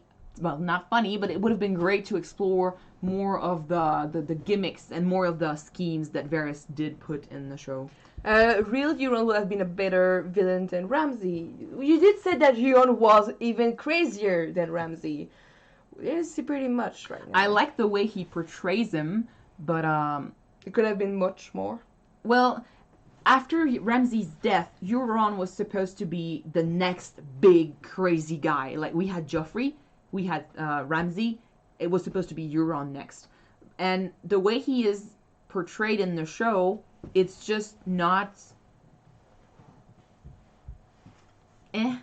It's not as impactful as the other two. Like we barely see him, we barely think of him, and at this point, Cersei is even more crazy than he is. So yeah. But yeah, I mean, yeah, okay. Book Huron was way better. Other scenes, I would have liked to see more about Arya's journey when she was going through her hardship to Harrenhal. You did say that if her and Gendry's relationship had been closer to the books, they would have been way more better because I saw a hint of their relationship earlier in the previous seasons, but it's nothing compared to what it's inside the book, and it would have been so much more. It would have been better, I guess. Well, it's not like they did it badly. I mean, their relationship is still pretty good. But what they show us through what she's been through before going to Bravos is just a hint of what she's really been through inside the books. Yeah, I know. She's been through shit, and Gendry was there to protect her, and we saw a bit of that, but he did way more, and I think it would have been great to see that. I mean, if they had it would have been a better character development for Gendry, because we didn't see much of his character, even though after season 3, when he just went rowing for 3 seasons. Sadly, in the show, you cannot possibly give people everything from the books. Yeah. You don't have time. You don't have the character insight that you have in the books. It's impossible to just do everything, every single thing. He's just a pirate captain in the show. He's a mad pirate, sorcerer, alien god worshipper in the books. Yeah, that's. And I mean, there's all this thing about the Horn of Winter, like the one that that supposedly controls dragons and stuff. That's also something very cool. And I did try to theorize that we might have seen that horn earlier in season 7. So that would have been another thing from the books that they didn't show in the series. That would have been cool. What if Game of Thrones was 20 episodes instead of 10? Funny enough, we used to watch shows like back in the day. Shows usually had 23 episodes a season. 23, 24. We had time to develop the storyline of characters. It was good. I mean, of course, back in the day, those shows were mostly about like Monster of the Week episodes. Mm-hmm. Like you think of Supernatural, you think of Charmed, Smallville, Heroes. No, Heroes had less episodes, I think. But still, it was kind of Monster of the Week type of shows. So they weren't really using that to their full advantage. But back in the day, shows were a lot longer, and it gave you the time to truly appreciate the characters and explore so many more storylines. But the thing with Game of Thrones is that if it was 23 episodes a season, the CGI would be shit, and we would probably not have everything that we've been given visually.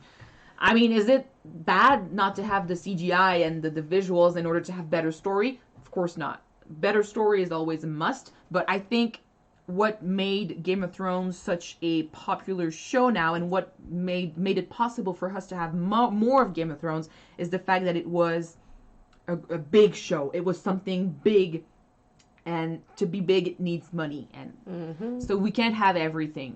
But I would have liked to have more stories, which is why it's cool that they're doing like spin-offs and prequels and stuff. You guys ever thought of watching X-Files? Sorry, what? Damn! I was reading something else. Listen to me, please. Okay, do you guys ever thought of watching X-Files? I've seen a little bit of it. It plays on TV here, so sometimes I just put it on, and they go back and forth between the older seasons and the new ones. I've looked it up a little bit, because, I mean, I enjoy Supernatural. If I like Supernatural, I'm gonna love X-Files. I've watched a bunch of episodes, but so far, unless I watch every season after every season, right now I'm not that much into it. Well, you need to see much more than what you've seen so far. I've seen pretty much 50 episodes so far. What? I thought you've seen like a couple. No, 50. And you're not into it? No. Maybe it's a show better made for me then. Maybe I'll check it out. Vikings, a 20 episode show with every high budget. I can't wait to watch it. We're getting ready to react to it actually. So it's gonna come eventually in the future. Don't know when, but it's gonna come. We have every season already. Oh my God. I've bought every season of Vikings so far, and I need to wait because she didn't want to react right away to the series, so I need to wait for her. It's not that I didn't want to react to it. It's at first we wanted to react to Vikings with a friend of ours, but his schedules and our schedules didn't match, so we wanted to wait for summer to have more time to do this. But then it ended up being a longer wait, so I chose not to have that friend over for Vikings. But by that time we already had like a few shows on our channel, so we waited. Then we did a poll, but I had the bad idea of putting Breaking Bad as a choice in that poll. So anyway, yeah. Pretty much soon. It's gonna happen. I'm telling you, pretty much soon it will be aired. I mean, we might not even do a poll for Vikings. We might just jump into this and do it anyway. 30 episodes is good. The Magician does that as well. That's a good series, I know. I don't like The Magician, though.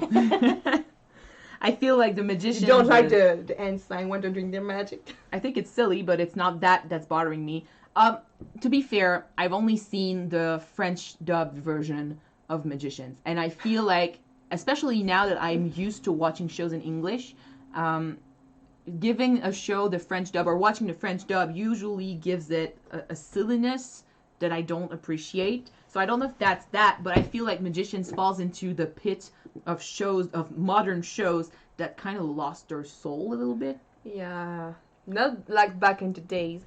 This Is Us. It's a good show for you guys to react. Wait! We're also planning on reacting to This Is Us. Pretty much soon. They were on sale on. No, it's not that they were on sale. Yeah, she wanted to watch it. I'm a fan of Milo Ventimiglia, so I plan on watching This Is Us a while back, and we were supposed to start it like a few months ago, but we had too much stuff to do. But we're gonna do it probably at the same time as Vikings. So did you finish the season of The Magician? It's supposed to play like that, but it gets really hard. I didn't really watch every single episode of The Magician because it just aired on TV, and after that I'd go to YouTube to watch a few scenes. But I know that it does really become very dark if compared to the beginning of it. So maybe sometime I'm gonna sit down and watch all of the show. I should do that because I mean I'm not one for judging a show. Don't give it a chance. Yeah, I'm not usually the one who judges a show by the little stuff I get to see here and there, but I will. I might give it a try eventually. But I've seen a few of the more recent episodes, and it's true it gets dark. It's just the general feel I get from Magicians. And that could be the French dub. Like I said, it gives it a kind of silliness or I don't know. It's not giving me the same feels as I'm expecting from a show. Will you do Sons of Anarchy? Thought of do that. I need to understand that you want to see us with biker clothes and sunglasses on? Because you will if you watch it. I would love to do Ha again and show you. I don't have the seasons of Sons of Anarchy, but I did think of doing a reaction heard to this. good reviews of Sons of Anarchy from a whole friend of mine.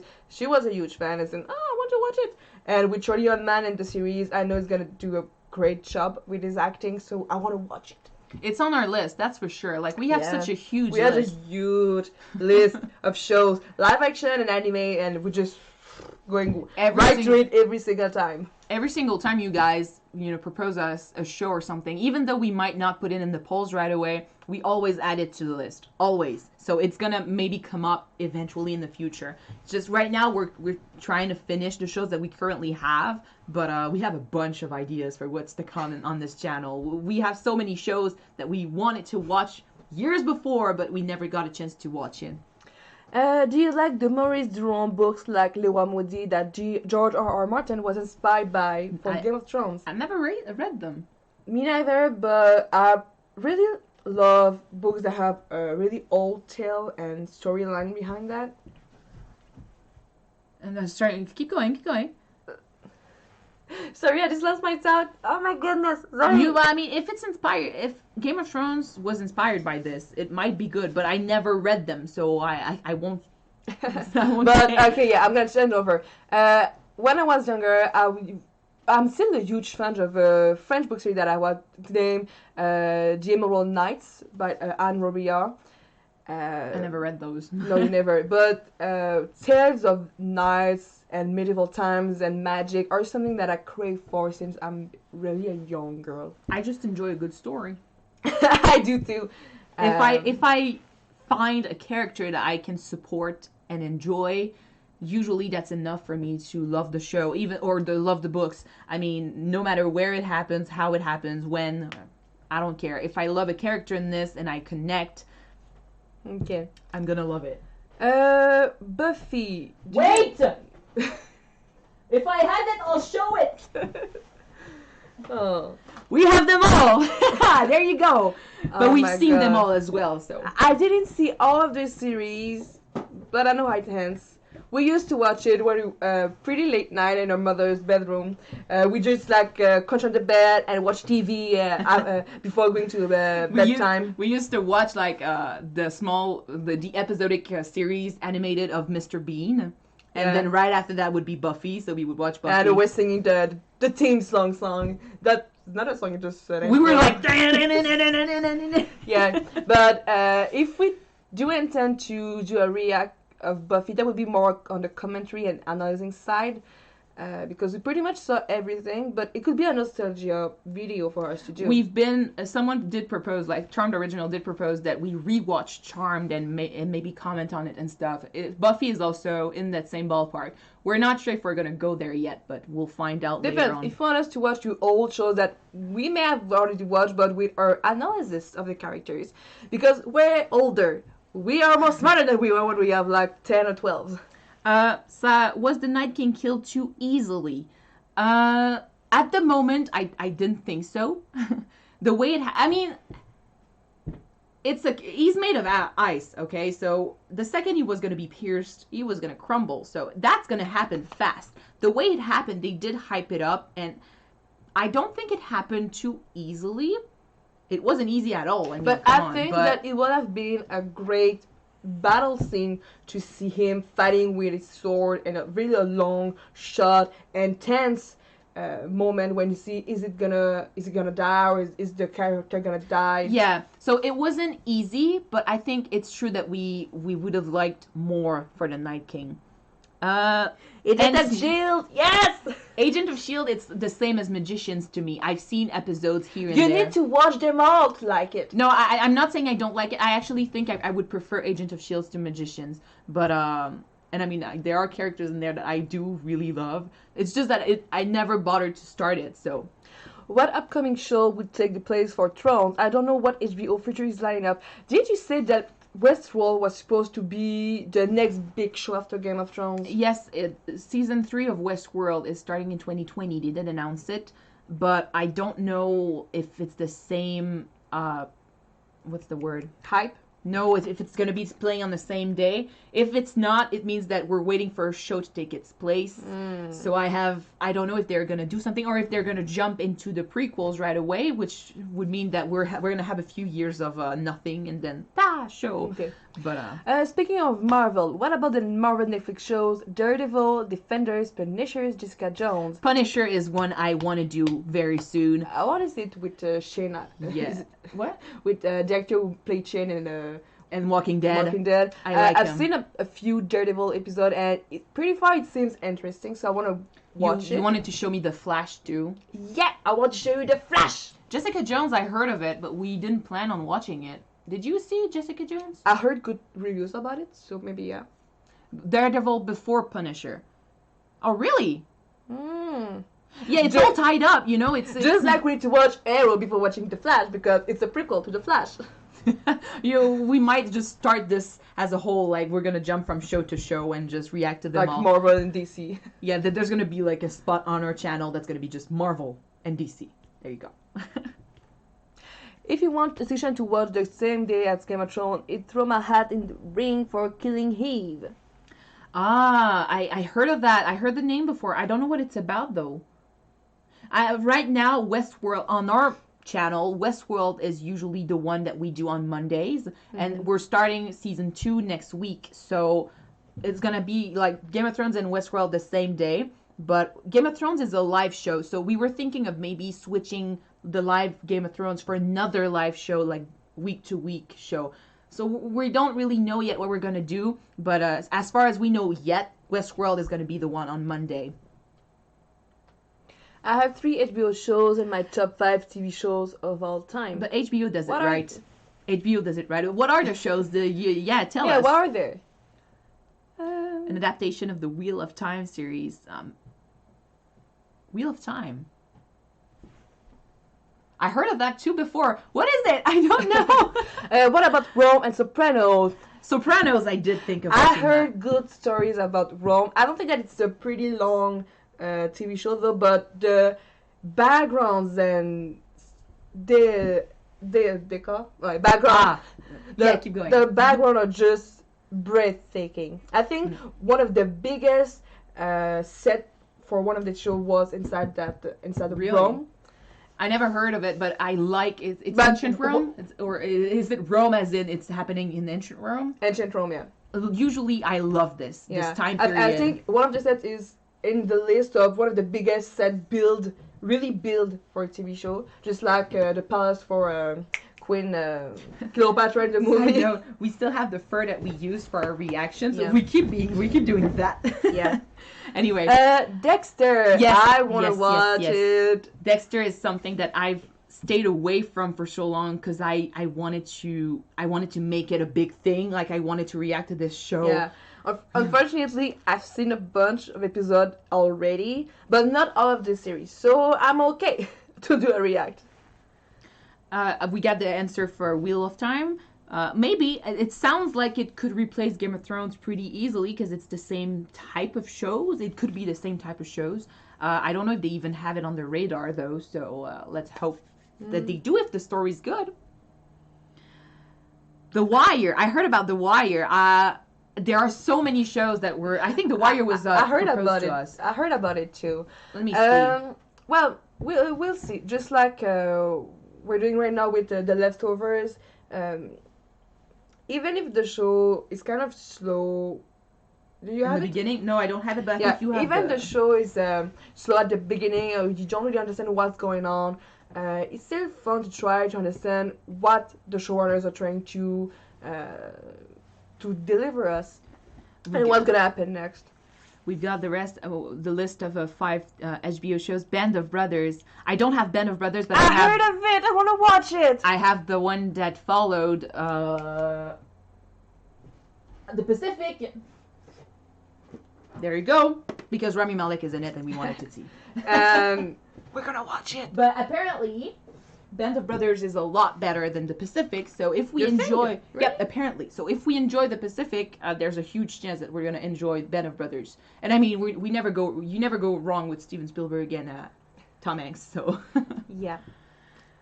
just looking at the other shows, yeah, Sopranos, like I said, Mad Men, I never saw it, but I Oh, heard is of it like a show that happened in the 50s or 60s something? I don't know. With John Hamm? I don't know. I know John Hamm though. Yeah, you know John Hamm with the handsome John Hamm. Deadwood, I never heard of that one. Wait, I heard about Deadwood. Never watched Deadwood though. Will be great. it's I don't think I think I'm kind of mixing it up with another show I heard about, but I don't. I I'm not heard sure. about the Frontier. Is it it? What's the show with Jason Momoa doing in the the colonial Ooh, years? I don't know. I don't. I only know the word the title in French. I think. Frontière. Yeah. Is it Frontière? Why are we doing a French accent? Ben, Frontière. It's a No, French. a Parisian French accent. Oh, a French accent. Yeah, a French accent. Why are we doing this? Frontière. Damn. All right. Can be slow at times. Yeah, but I don't really care about a show that gets slow at times. We need this. If a show is too fast, or if there's too much hype, or we're just always on the edge of our seat, it could be good, but we kind of need character exposure. Like, we need to breathe in and breathe out sometimes. Mm-hmm. So I want to ask you guys though, what are the old shows that you used to like to watch? Like we told you, we used to watch Charm and Buffy when we were younger. Smallville. What are your childhood shows? Roswell. Roswell. That was another one I loved. What was it for you guys? I really want to know. Yeah, exactly. There has to be balance. You need build-up and character development. Very, very true. If it's just action, You need to feel for the characters, to feel, to put yourself in their place, to be able to put yourself in their place. very true. And I think it's the thing that's missing from TV shows and movies nowadays. It's just CGI and action and explosions and Michael Bay shit, and we don't get to love the characters. And when they show us some character development, it's shallow and we don't connect with it. So we end up not liking the characters, and when there's something crazy happening, we don't care. Mm-hmm. Yeah. One Tree Lost. Yes, I can show it to you again. You can show One Tree Hill too. Lost. One Tree Hill. What else? You got Charm. Wait. You got Roswell. You got Smallville. We don't got GOC. Oh. I've never watched GOC, but Roswell. I heard it's really good. Charmed is over there. Shit. Charmed. Damn. Smallville. What else? Heroes. Heroes. Damn. Wait. Can you help me, please? Heroes. All right. I think that's it. No, wait. I have another old show here. Supernatural. Dark Angel. Yeah, Dark Angel was good. And too soon. And Supernatural. There you go. Yeah. Yeah. It was a good show. Well, it went better. Each gonna help you season after season went better. You have your sad moments, you have your lighthearted moments. Charmed is about the fandom. Charm is about family. Sense8, someone did propose that show to us earlier. I think it is in our list. Sense8, if you want erotic. Dark Angel, yeah, it was because of Ginger Knuckles that we watched. Ah! Yeah. Like, I actually bought season 2 before I ended up ever buying season 1. It's sad. I heard that they canceled the show because was it the CW? Yeah, CW wants to install a new show called Phoenix, and they said that it's gonna be more hype than what Dark Angel is already is. So we're just gonna cancel Dark Angel and do another show, and Phoenix just went down. It didn't really. The public view didn't really like the new show, so they canceled a very good show for nothing, and I'm angry about that. Still, James Cameron TV show, you never go wrong with that either. So, yeah, but I just suck of Dark Angel. For Mac's character, I agree. Season 1 was better for her. But Jensen is a good point of the series. We were freaking out over Jensen Ackles. That's more of it. He's a terrific actor, and we were young and freaking out more over the fact that he looked beautiful rather than the story. But the show was like. But nowadays, I mean, it's been years since I've seen Dark Angel. I might actually watch it again and see if I appreciate it more. Season 1 from season 2. I don't know. Still. The chance to see will kill a lot of shows. The writing also got worse for the one that continues. The thing with huge TV production companies is that they never go. They always go safe. They know the recipe for a show that is not necessarily well liked, but watched. That would bring views. Exactly. Yeah. And if a show does that, like for example, if a show is well liked / watched, well, it doesn't matter if it becomes shit in the end because it's going to bring in the views anyway. So, no, that one didn't really do that. They stopped after 4 because they had nothing else. Who remembers Heroes? I was obsessed with it during season 1, then season 2 happened. I like Heroes. That's Heroes true. It's true that season 1 was really, really hyped. Like, the concept was so good, and after that it just did that. And I kept watching. Season 4 was like the worst, but I kept watching because my favorite characters were in it and I wanted to support them and stuff, and sometimes they were good episodes, but it's true that it's kind of, they lost their purpose. It's like they lost sight of where they wanted to go with this. Yeah. Same as Lost that got hype. Lost is complicated. Lost is a bit like what I just said about Heroes. I feel like Lost, they didn't really know where they wanted to end. So they started very strong. Did they really end though? That's the question. They started very strong and then it kind of, it wobbled a little bit because they didn't really know what they wanted to do with this. But they had to do more because it was so liked and it was so big that everyone was watching. They needed to do more because, the production companies were buying more seasons. Mm-hmm. So sometimes you just need to put your foot down and say, this is the story and this is how I want it to end. So Save the cheerleader, save the world is one of the first internet memes I remember. Very true. Oh gosh. Internet memes. When you're young teenager and stuff, you tend not to care as much about the storylines. You're just in it for the characters and you're in it for the hype. So, of course, if a show is good, you're going to get, hooked on it very fast. And then after that, you keep watching because you love it and you freak out over the characters. Like, I mean, Peter Petrelli to me was life back when I was watching Heroes. So, yeah. Siler too was a good character. You loved Siler. You were a fan of Siler. I'm a huge fan of Peter Petrelli characters too. Don't bring that down. I was not as upset by Lost as I am with this episode because Lost still worked to pay off characters' arc by the end in most respects. That's true. It's really sad when a show that kind of work well, but that the character arcs is like kind of we don't get what we were expecting for that. Yeah, they don't get the end that they deserve. I think the difference between Lost and Game of Thrones is that Game of Thrones started here and ended up being here, whereas Lost has always been But here. it's been here and been here and No, been but and been over there. the hype might have been there for Lost as much as it is for Game of Thrones, but still they kept it here. They kept thinking about the stories and how they were going to pay them off and how they were going to show us the character developments and stuff. Whereas Game of Thrones, they started strong, but then it became more of a sensational show. Like, we want fights and stuff. And yes, I gotta say, like, the way this episode played out was very fulfilling on the emotional level, but not on a cerebral level. It's true that once you stop and try to think of what happened last episode, some things don't make sense. Like, some things are disappointing and some things don't pay off.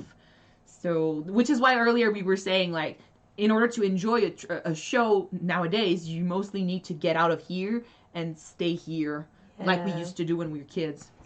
Game of Thrones reminds me of Ben. What I really like that Started setup. off amazing, then changed into something I can listen to and tolerate. Yeah, it's well, I wouldn't say tolerate with Game of Thrones because they still, I mean, the actors have become a lot better, and it's still, we still enjoy it. But once you, like I said, once you stop and truly try to pay attention to the story and the script, like, it's not for nothing that most of my favorite episodes in the later seasons are sensational episodes, like fight episodes, where you don't really have to pay attention to the story because the story kind of doesn't make sense anymore.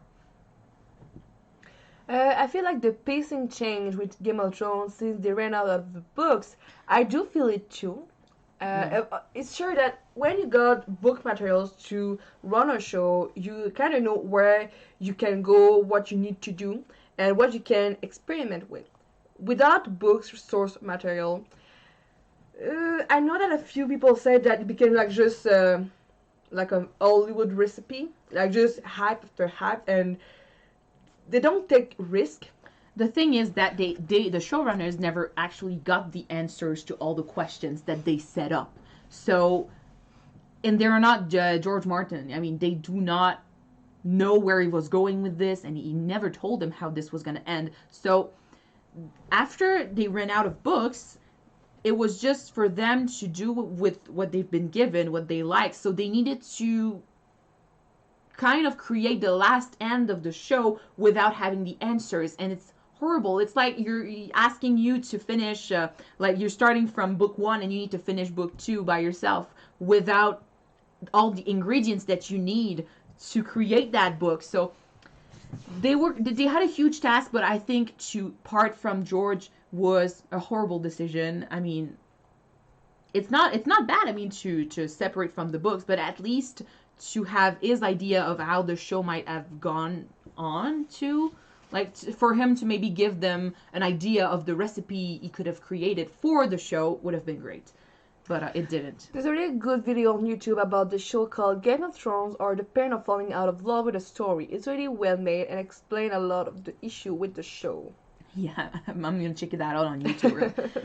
Sadly, though, it's sad because Game of Thrones has become to me something that I care about so much, and I watch stuff offline. Like, I read stories, I embrace the lore, and I embrace the fandom, and I embrace the characters, and I don't want to be disappointed by Game of Thrones. And if I am disappointed by the show in the next episodes, like I said, this episode, what really, the first thing I thought about how I was disappointed or not about this show was that I didn't see enough of Jon. I didn't get the showdown I wanted, and I wasn't expecting for the Night King to die this episode. So it was kind of a, what then? Like, I was kind of wanting more. I wanted to see where this was going, which is what they want. They want us to go see the next episode. And if they don't give us what we want in the last 3 episodes, it's going to be kind of a letdown. Mm-hmm. But I have this philosophy that I'll just, read the books and I'll just move on to other things. I'll embrace the fandom, like I said. I heard George Martin locked the ending in a safe in case he died before he can finish them. I always believed that, but maybe it's just rubbish. The thing about George Martin, though, I can't help myself but think that he got a diva side to his personality. It's like people are expecting of him to deliver stuff, and it took so much time to bring answers or to bring what's coming next. It's like, how can I put it down, basically? Yeah, say it in French. Il se complaît dans le fait que les gens dépendent de lui, dans le fond. Okay. So basically, what she just said is that she thinks that maybe George has become used to people wanting things from him. Like they adore him because they know he's going to bring them answers. And since he's not giving them yet, there's this hype about him, and he kind of likes the hype. So he kind of lets it, Yeah, go. that's the image that I get of him. Maybe it's not true. Maybe it is. I don't know. But who knows? The thing, I personally think that, when you write a story for so long, you sometimes get bored of it. You get tired of it. And it's not a bad thing. Well, when I started writing stuff when I was younger, the first time ever I wrote a story, I started it, I took my time. I wrote in so many details. And then eventually I got very, very excited about the ending, and I really wanted it to finish quickly, so I just rushed the ending. After that, at that moment, I learned a very important lesson. When you don't feel the need to write, you need to step away from the work. If it becomes a job, you're going to rush things up and you're going to write shit.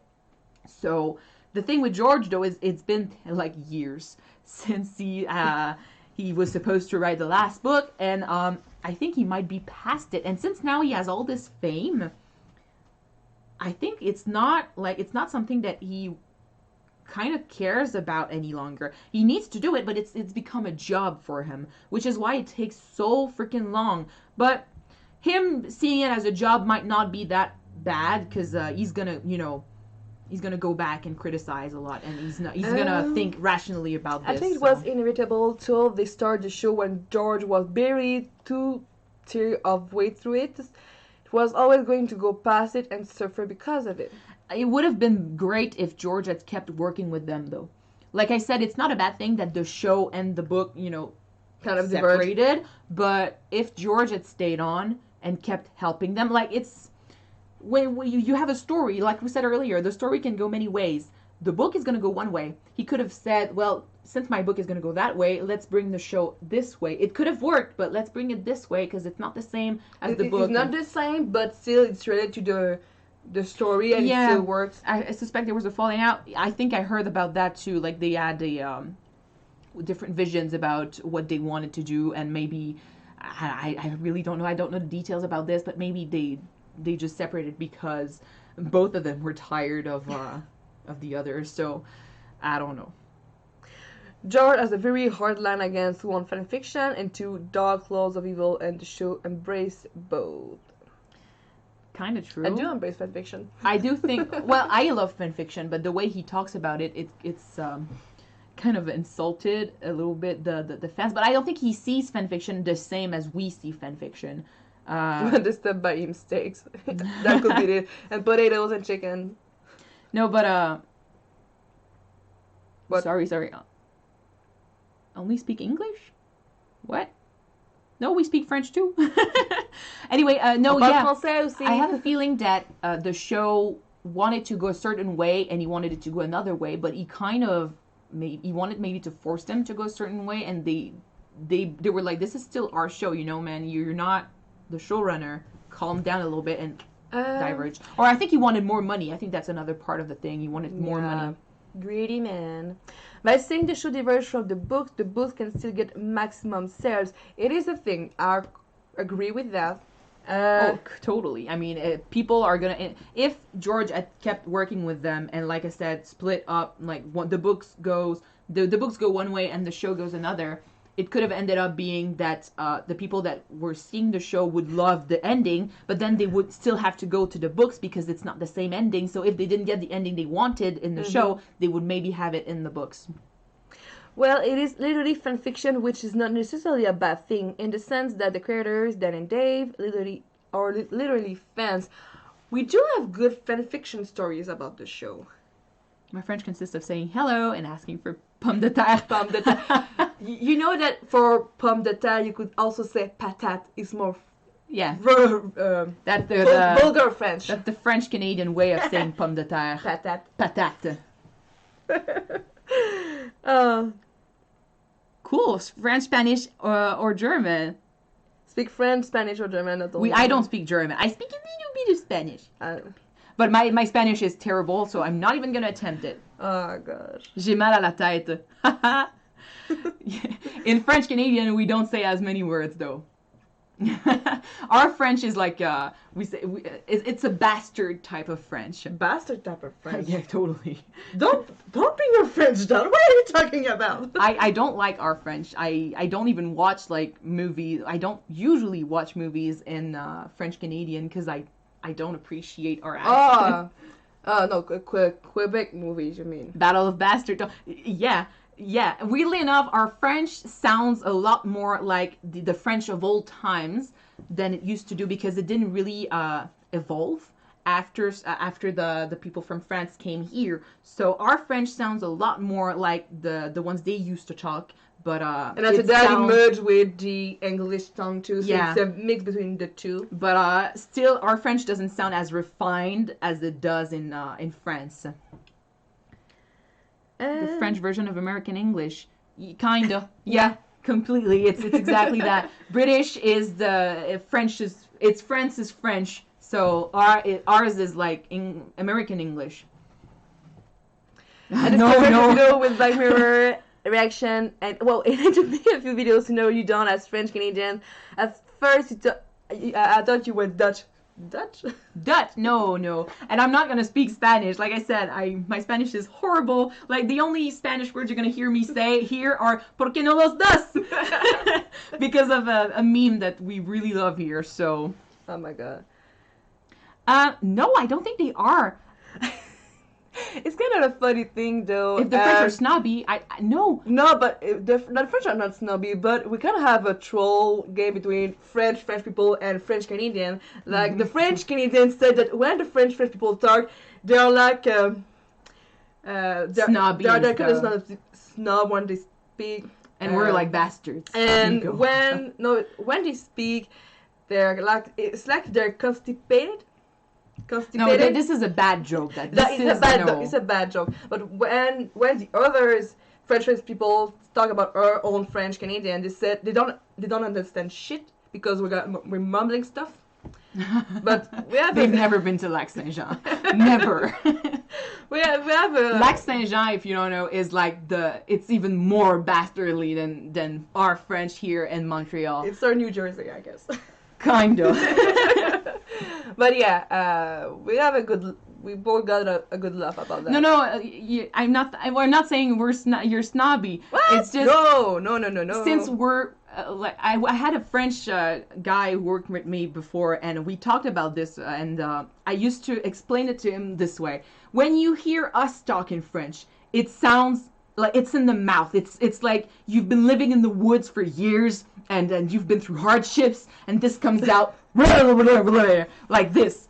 Whereas the French from France has this history. It's full of culture. It's full of colors, and it's high there. You know, it's someone that with its head raised, and it speaks of richness. So it speaks ta da da ta ta like that. So that's how you compare them both. Now, I mean, it's not a battle between the two French, but still. I just couldn't pinpoint the accent. I think in one video you said you were in Quebec and the penny dropped. Yeah, we're in Quebec, guys. Yes. Even the accent, our accent is kind of weird. It's not the same as when a French person with a French accent speaks English. You know right away. Like when they're not that good at English, you hear it right away. I wanted to speak with a French accent, but that's not a French accent. Sorry. She has a much more significant French accent than I do. I think. Well, I still messed up. I don't know why, but when I speak French, people ask if I'm from France because I speak like I articulate very much. And when I speak English, they ask me if I'm from Britain because I articulate very much. So my accent changed a lot. A lot. I kind of, since I started watching Game of Thrones, I did adopt a few British words. Like sometimes I'm gonna say stuff in the British way, but I don't notice it right away. But still, it's pretty weird. The thing that is that here in Quebec, I think it's easier for us to adopt maybe the English accent because we already speak, without A few the of our R's and own stuff. words are like in the English words, so we kind of Yeah, so like French, used to it. like maybe any type of What? hold on tight for all 22 season 1 episodes of the edgy hip series, and that's Supernatural. Sorry. So French accent, they're gonna still try to read the R's, and it's like they don't adopt the that we do As for here. us in Quebec, it's more easier for us to. No, but here it sounds a true Quebec. I have heard someone speak like that on YouTube. It would sound like hold on tight for all 22 season 1 episodes of the edgy hip series. You do it Cornice. There you go. The creepy, demented, the unexplained, the unearthly. So I mean, it sounds more up there in French, and it sounds more in Quebec. Anyway, that's a huge discussion for like nothing. It's funny. Tabarnak, exactly. There you go. Let's swear in Quebec. Police. Oh my gosh. Everyone learns the English with an American accent, even though they're closer to Britain. Really? I think it's because of TV and movies. That's The Hollywood way. No, but I mean, there are so many more American movies out there that it's easier for us to follow that accent because we hear it more often. But like I said, like when I started watching Game of Thrones, I had never actually seen a British show before, a show in British, made it with the British accent. So that was a first for me, and I started adopting that language, like yours. Yours. I say yours. Yours. Instead of yours. Yours. Yours. Yours. Yeah.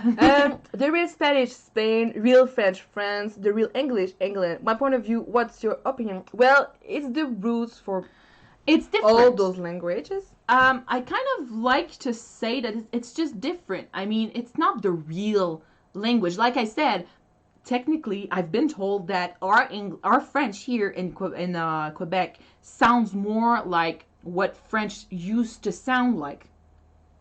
It's just that we were cut out from the rest of the world, so our English, not our English, our French didn't really evolve. I think it might be the same with English from America, but I'm not sure. So After that, you also need to add up the fact that people from other country were brought back, and the language kind of merged between all of them. So it's not about what's the real French, what's the real English. It's another language altogether. There's British English, there's American English, there's French and Canadian French. It's just a different language.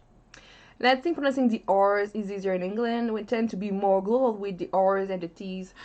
Sorry, I'm just The T. a French living in Quebec trying to speak with a British accent. Funny.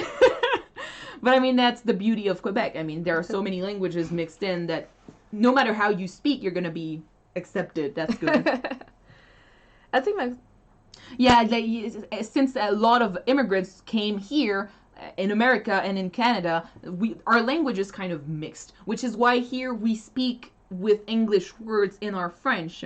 Where, well, in France they do too, to be honest, but still. shopping. Yeah, exactly. It's like they're in France. It's like they almost try to say English words because it's the hype, you know. It sounds cool. Yeah, but it's not that we try, it's just that it's part of our language. Like, for example, hear this out. We say, instead of, what's the... Yeah, but what's the avier? Sing? Sink, yeah. Sink, right? Sink, The right. sink. Put stuff in the sink, okay? That's in English. The French word for that is avier. In Quebec, here we say sing. I mix up the two. It's not sink, it's not avier, it's sing, because it's the way we've kind of heard that word and it evolved into a French-Canadian word. So if I would say, like, put the dishes in the sink, here in Quebec would sound mets ta vaisselle dans l'évier. Ou mets ta vaisselle dans le cygne. That's Quebec, yeah. Mets ta vaisselle dans le cygne. That's totally French-Canadian. Anyway. That's the case in a lot of languages simply because there isn't a word to exactly match the English word.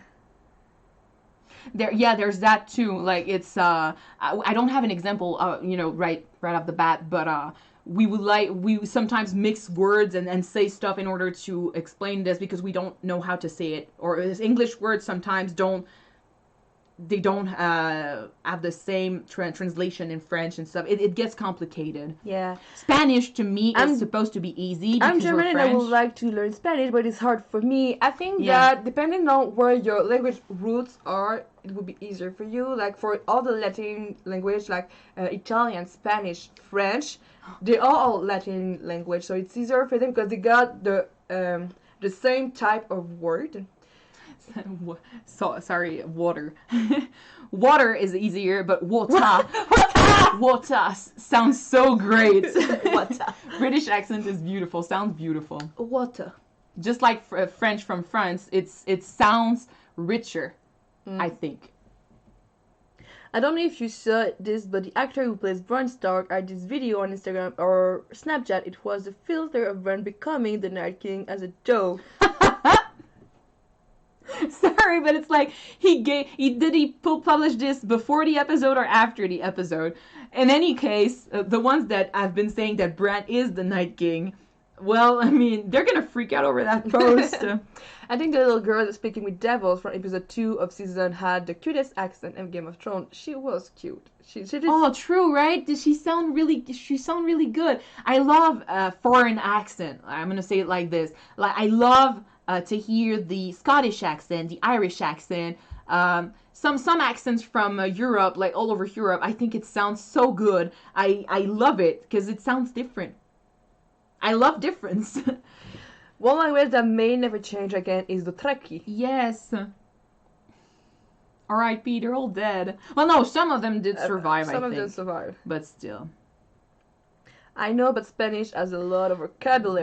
That's the thing. When I started learning Spanish in school, that's a thing I thought was easy. It looks a lot, or it sounds a lot like French, so it's easier for us to maybe understand it. So when I started learning, I remember clearly my teacher got in the classroom and literally just started speaking Spanish and said, "You don't need French. You don't need me to speak French to understand me. So I'm going to speak Spanish for the rest of the class." And we understood, like we managed. Yeah, we managed to understand the bigger sentences. I wish I knew what English sounds like as a non-English speaker, but I never know. There's a video on YouTube. I think it's what does English sound like to non-English speakers. They did it with French and a bunch of other languages too, but they don't say actual words, but they still adopt the accent. And the way they do this, you get to really hear what the accent sounds like. It's pretty good. Look it up on YouTube. I learned Spanish after 5 years of studying in school. We even went to a trip and I managed to buy something from the shop by myself. Now I probably can't say anything. If you don't practice Same the thing, language. Same thing. Yeah. Since we were in a kind of special program, we had 2 years of learning Spanish in high school, and not only 1. And after that, I never studied Spanish after that, so I kind of lost everything that I learned so far. And I'm kind of mad. If you don't practice a language, you're gonna lose it. And I mean, it's something that you need to put your whole self into in order to really adopt it. English, I used to suck. I used to be so bad at it when I started learning it in school. And when I discovered YouTube, when YouTube started being a thing, and I started watching videos of English people, I didn't have subtitles.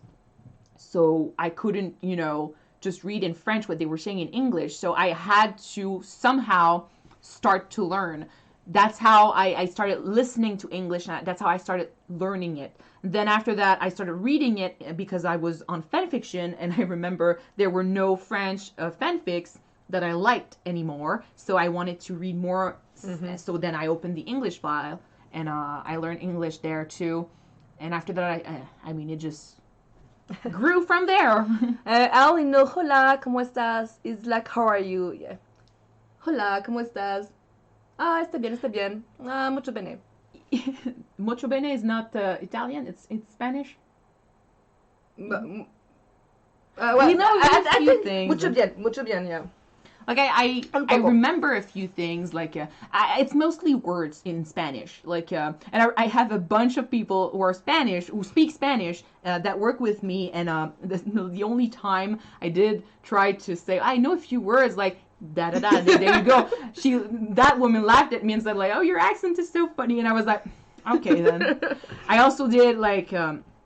I did 1 year learning Chinese and Japanese. There you go. So I know these two a little bit, but I kind of completely forgot my Chinese and I forgot most of my Japanese. But I used to be able to write stuff in both languages and talk in both languages as well. So that's good. But if you stop practicing, you're gonna lose it. I think you're a native English speaker. I don't distinguish your accent. We are not. We're completely French native Completely speakers. French native But speaker. it comes with practice. And sometimes, like I said, you kind of heard it when I speak because my accent's gonna change. I hear it. I don't know about you guys, but I hear it completely. Yeah. Sometimes I'm gonna speak like another place I don't know very well. Oh no, you don't need to fake it. I completely hear your French accent. I know. But I mean, Damn! it comes from practice. I think I have a better.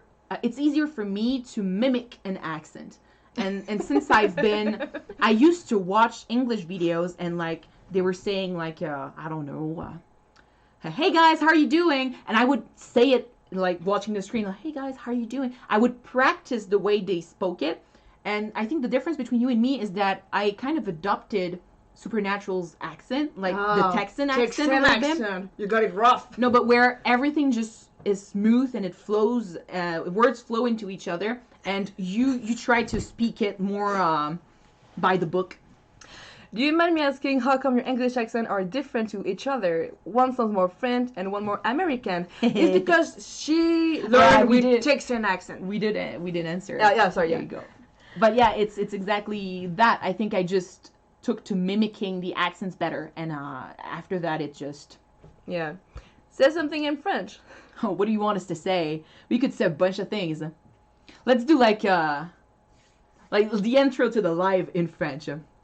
Salut tout le monde! Comment vous avez trouvé l'épisode de Game of Thrones d'hier? J'ai trippé. Il y a eu tellement de gens qui sont décédés, mais les gens que je voulais qu'ils restent vivants sont restés vivants. J'arrive pas à croire que Lyanna Mormont est décédée, que Jorah est mort aussi.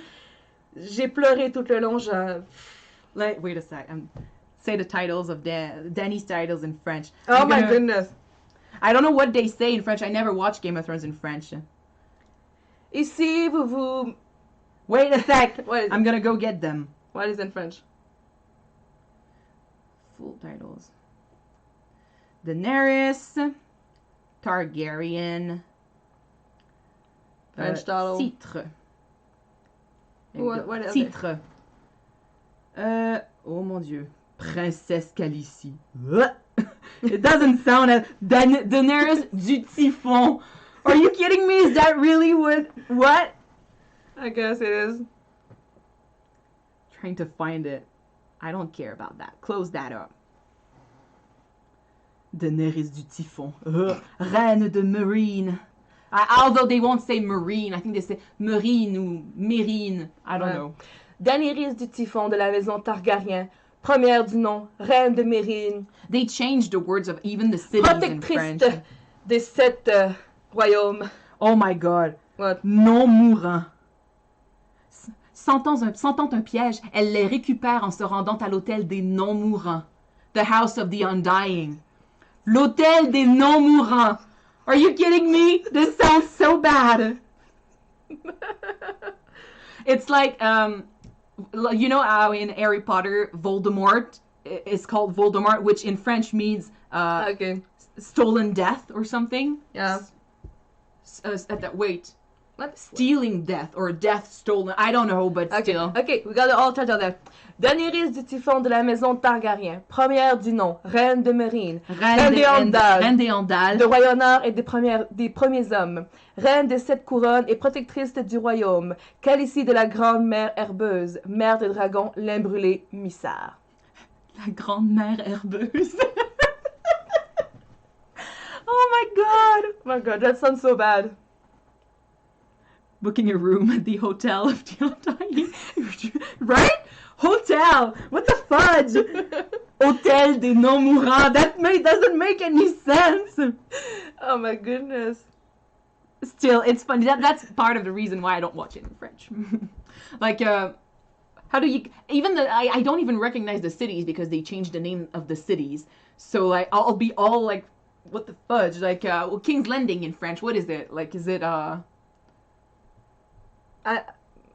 don't know. I know that. I don't remember. But still, it sounds bad. That's fair. Just give me a second. I'm gonna look it up. I read, what do you think? But I don't know. Oh oui, Port-Réal. Port-Réal. Port-Réal. Not Port-Royal, Port-Réal. Port-Réal. So Port, like, it's like they're talking about a place where you dock your boat or something. I don't know. Yeah, it sounds like that. King's Landing. Port-Réal, exactly, yeah. La Grande Mère Herbeuse. That one's still like, what? Yeah, programmer of video games. You say, what do you think? But I think I missed your earlier post or something, so I don't really know what you're talking about. Mont-Royal. It is Montréal. similar. Montréal, yeah, and we have the mountain here that's Mont-Royal. Yeah, it is. So it's different. I don't like when children name. A name is a name. What's the point in there? Like, I have a friend, when we named our cat Jon Snow, he made a joke out of it. Like, when he's here, instead of saying, hey, Jon Snow, he's like, hey, Jean Neige. Jean Neige. Jean Neige. Come on. Ou Jean Neige. Yeah, Johnny, his name is Jon Snow, damn it. They did Nieve. They translated Jon Snow to John Nieve, really. No, but Nieve, it's Jean Neige. That would be Jean Neige, but they don't say Jean Neige. Jean Snow. Tu ne sais rien, Jean Neige. Oh my god, sometimes translation are just the worst. Oh no, I mean, don't translate the names, because that sounds bad. And the name of the places, like the twins, les tours jumelles, I'm pretty sure they called it the tours jumelles, it doesn't have the same feel as the twins. That's Lord of the Rings. Pretty sure they say tours jumelles anyway. Equally, I hate a Spanish guy called Javier to show up and we translate it to Jeff. Imagine, like, you've got Kit Harington dressed as Jon Snow and he's like, Javier. Amazing. Oh gosh. Javier Snow. No. I'm gonna vote for keep the same thing with anime. Like, don't translate. But imagine if they translate his name for something else. That. Yeah. Never translate. My comment was, oh yeah, wait. Bran may not actually be the Night King, but maybe the actor who plays Bran could play a younger version of the Night King. And oh. I did see that they kind of look alike, so that would be a really good thing. And I mean, I don't know if Bran's actor, what's his name? I don't remember. Him. I don't know if he has anything else planned for after the show. So I didn't see much about what he wants to do. Because I mean, all the others, even Macy Williams, Sophie Turner, Kit Harington, Emilia Clarke, they all started doing stuff pretty early on in the show. Isaac Hempstead. I thought Burrell's the name. Sorry, I said it wrong. Isaac Hempstead, or something. Right, Isaac Hempstead. Right, there you go. Hempstead, right. All right, thank you. But yeah, I don't think he ever did something. So I think if they propose, hiver tombé, Winterfell, hiver tombé. Oh my god. Sorry, this is bad. No, please don't. Anyway. Dragonstone, La Pierre du Dragon. But yeah, Isaac, I mean, he started so young. It's hard for us to guess if he's a good actor. And now, I mean, he doesn't have to act anything. He just needs to stay emotionless. So it would be great to see him do something other than Bran Stark.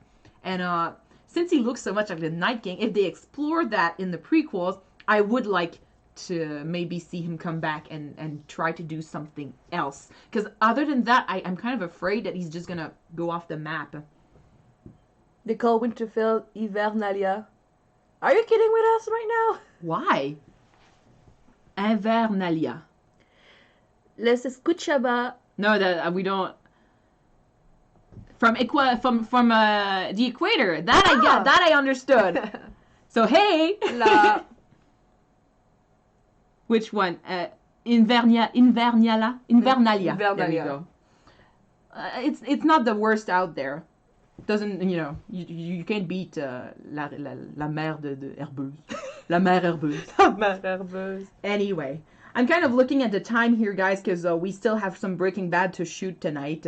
So it's 9:30. I think we're gonna end this here. I think my God, 9:30, 2 hours and a half. Yes, it was a huge live today. We kind of I did think it'd be a long one. We kind of left Game of Thrones for a bit and went into languages for a while, but it was funny to talk with you. But that's what a live discussion is about. You talk about stuff and you talk about other stuff after that. We will have fun with Breaking Bad for sure. We're never gonna stop watching. We love the characters so much already. And Death Note too. I'm loving Death Note as well. By the way, I need more leftovers. You will have every Friday. As for Death Note, don't worry. I know it gets taken down, but I have adopted like a new way of showing the reactions. So the reactions are still there. Just follow the links in the description and you'll see it. I don't really care. I mean, I publish for you guys, not for the money that it brings us in when you monetize the videos. So if a video gets taken down, I'll just upload the reaction somewhere else and send you there. So no worries there. Thank you guys so much for this discussion. It was amazing. Are you sending this into Westworld? Yes, next week. Next week, guys. So we're gonna go work now, and hope you'll be there next week for episode 4. All right. Bye bye. See you there, guys. Thanks again for the live stream, and bye bye. Have a good night.